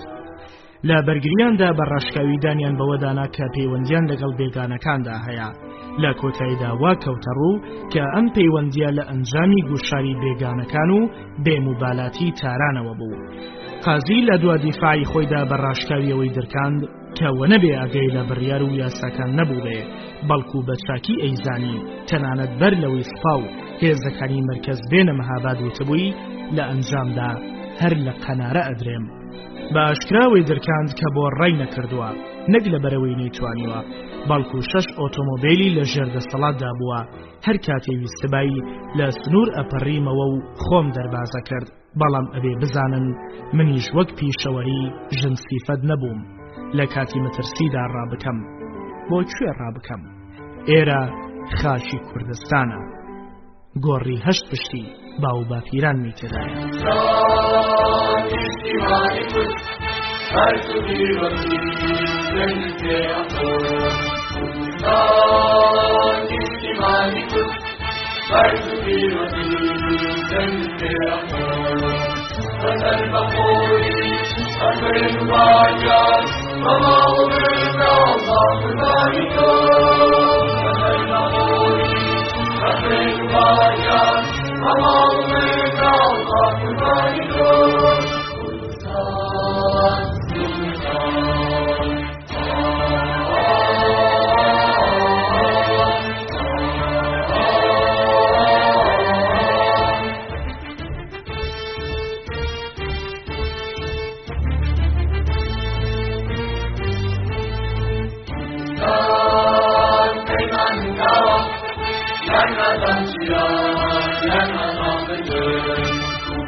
سەدری قازی لە دیفاعەکانی خۆیدا هەمیشە باسی بێقسووری و بێگوناهی خۆی قسمیە کرد. لە سەرداوای مدعی عام ڕئیسی دادگا ئەم پرسیاری لە سەدری قازی کرد. لە نامەیەکت بۆ قازی محەممەد نووسیودا مقاومەت بکەن تا کۆمەکتان نەگاتێ، مەبەستت لەم کۆمەکە چییە؟ ئایا ئەم کۆمەکە لەلایەن بێگانەکانەوەیە و پێشوەکەدا ئاگادار بوونیان نا؟ لە وەڵامی پرسیارەکەدا داما و داوای ئەوەی کرد دۆسیەکانیان بنێرن بۆ تاران. کاری تحقیق تەواو بوو. هەیئەی دادگا مژوڵی ڕاوێژ بوون. دەمارگیری و پەستی سەراپای دادگای گرتەوە. ماوەی ڕاوێژ و بڕیاردان زیاتر لە 12 سەعات درێژەی کێشا. لە تەواوی ئەو ماوەیەدا بەهۆی بێسیم لە نێوان سەرکردایەتی و سوپا و مەهاباددا تەلەگرافەکرا تا نیو سەعات پێش نیوە شەو بە زۆربەی دەنگی ئەندامانی دادگا حکمی ئیعدامی قازیەکانیان بە هۆی فەرمانداری سوپای مەهاباد بە بێسیم ئاگاداری سەرکردایەتی سوپاکرا. ئەگەرچی کەسێ ئاگاداری حکمەکە نەبوو، بەڵام وردبینەکان کە ئەیان بینی فەرماندار خەریکی جەفرەکردنی حکمی دادگایە و ڕەنگی تێکچووە ئیدی بۆیان دەرکەوت دادگا حکمی تیژی خۆی بەسەر متەهەمەکان داداوە. وەگەڵێن ڕووداوەکانی شەروا بووە. هەر نیو سەعات جارێ دەستوری تازە لە سەرکردایەتی سوپاوە دەگەیشت. ئەو شەوە تا بەیانی سەرکردایەتی سوپا مژوڵی کار بوو تا لە مەهابادەوە خەبەرێ گەیشت کە دادگای تەمیز بە زۆربەی دەنگ حکمی ئیعدامی بەسەردادراون. بینی ئەو ڕۆژەی دادگای تەمیز حکمی خۆی دابوو، ساعت 3 پاژنیوەڕۆ لە سەرکردایەتی سوپاوە دەستور درا بە فەرماندەی مەهاباد کە حکمەکە لە ماوەی 24 ساعتدا جێبەجێ بکات. ئەلبەتە 15 ساعتە دواکەوتنە ئەوە گەیەنێ کە سەرکردایەتی سوپا داوای موافقەتی باڵاتری کردووە، دەنا هەر هەمان ئەو حکمیان جێبەجێ کرد کە بڕیاری جێبەجێکردنی حکمەکە گەیشتە فەرمانداری سوپای مەهاباد ویان لە بەرچاوگرت بۆ پشتگرتن لە هەموو احتیمالاتێ ئەبێنی وەشەوی هەمان ڕۆژ کاتێکە خەڵکی شاری مەهاباد ئەخەون و بڕیارەکانی مەنعتەجەول ڕێ نادا هیچ کەسێ لە ماڵ بێتە دەرێ، لەو کاتەدا حکمەکە جێبەجێکرێت. ئەبێ سەربازان و مەئمورەکان احتیاط بۆ هەموو پێشاتێ وەرگرن. هەیئەی دادگای تەمیزیش دەبا پاش تەواوبوونی کارەکەیان بەرەو تەورێز بگەڕێنەوە، بەڵام لەبەر ئەوەی ئەبا مدعی عامی دادگا ئامادەی جێبەجێکردنی حکمەکە بێ، موافقەت کرا کە دەستەکانی خۆیان ئامادەکەن. هەرکە کارەکەەوە ئەنجام گەیشت یەکسەر بەرەو میاندووە و تەورێز بکەونە ڕێ. لەلایەن فەرمانداری سوپایی و هێزی یاسایی شەموو احتیاطێکیان وەرگرتە بوو. دەوروبەری شار ئەم لاولای شاریان گرتە بوو. سەربازە چەکدارەکان لە ڕووی پرسیاری خەڵکەکە وەڵامی بێسەر و بەرەیانەدایەوە. بەر لە ماوەیەک حکم دراوەکان لە ژووری سەربازی لە ناوەندی شاری مەهاباد دانرابوون. هەر سێ کەسەکە بەیەکەوە بوون، بەڵام توند و تیژی زیندانیان لەسەر نابردبوون. هەمیشە حەقی ئەوەیان درابوو لەگەڵ ماڵ و مناڵ و خزمەکانیان بە ئامادەبوونی ئەفسەرێکی گەورە یەکدی ببینن. خۆراکیان لە ماڵی خۆیانەوە بۆ هات.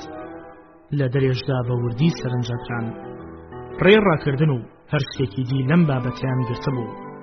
سەعاتی 11 هەمان شەو یانی پاش چەند سەعاتێ لە گەیشتنی بڕیاری جێبەجێکردنی حکومەکە، ئەفسەرێک هاتە ژووری زیندانەکە و پیانی وت دەوڵەت موافقەتی کردووە کە بنێدرێن بۆ تاران. ئێستا خۆتان حازر بکەن، سەعاتێکی دی بەرەو مەرکەزەکەونە ڕێ. حکم دراوەکان بە موژدەیە گەلێ خۆشحاڵ بوون، یەکدیان ماچ کرد. تەنانەت ئەوە ئەفسەری کە خەبەرەکەی دابوونێ ئەم لەولایان ماچ کرد. یەکێ لەوان وای نواند کە پارەی ئەم سەفەرەیان نییە و ئیجازەی بدەن تا ئاگاداری کەسوکاری خۆیان بکەن و پارەیان بۆ بنێرن.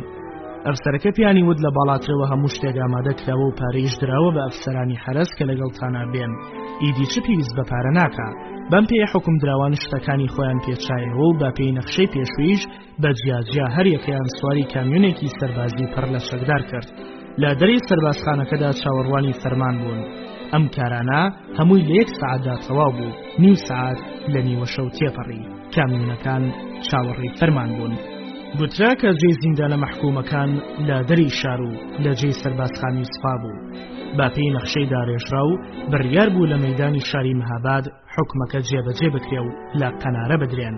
کامیۆنی یەکەم کە قازی محەممەدی سەرۆک کۆماری کوردستانی تێدا بوو بەرەو مەیدانەکە کەوتە ڕێ.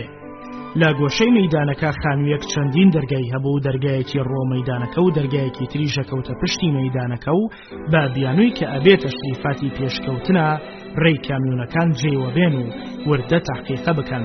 قازیان داگرت و بەرەو خانووەکەیان برد. لە ژوورێکدا مێزێکی گەورە و قورئانێکی پیرۆزی لەسەر بوو. ڕئیسی تەندروستی مەهاباد کە تازە هێنابوویان لەگەڵ مەلایەک و مدعیعانی لێبوو. ژوورەکە ڕۆشن بوو، جگە لەوانی کە لەم ژوورەدا بوون لە دەرێ و لە تاریکیدا و لە پشتی پەنجەرەکاندا خەڵکانێکی دی چاوەڕێیانە کرد. هەرکە قازی محەممەد هاتە ژوورێ یەکسەر لە مەسەلەکە حاڵی بوو، تێگەیشت چوون بۆ تاران درۆ بوو، تەنها بۆ غافڵکردن بوو. سەرهەنگ نەکوزاد مدعیعامی هەیئەی تەمیز حکمەکەی خوێندەوە و تێگەیاند ئەبێ هەر ئێستا حکمەکە جێبەجێ بکرێ، ئەگەر وەسکەتێ یادکایەکی هەیە هەر ئێستا ئەنجامی بات. قازی محەممەد لە پشتی مێزەکە دانیشت. ویستی خۆی وەسەرنامەکە بنووسێ، بەڵام نەیتوانی مەبەستەکەی خۆی بنووسێ. داوای لەم کرد ئەم چی دەڵێ ئەو بینووسێ.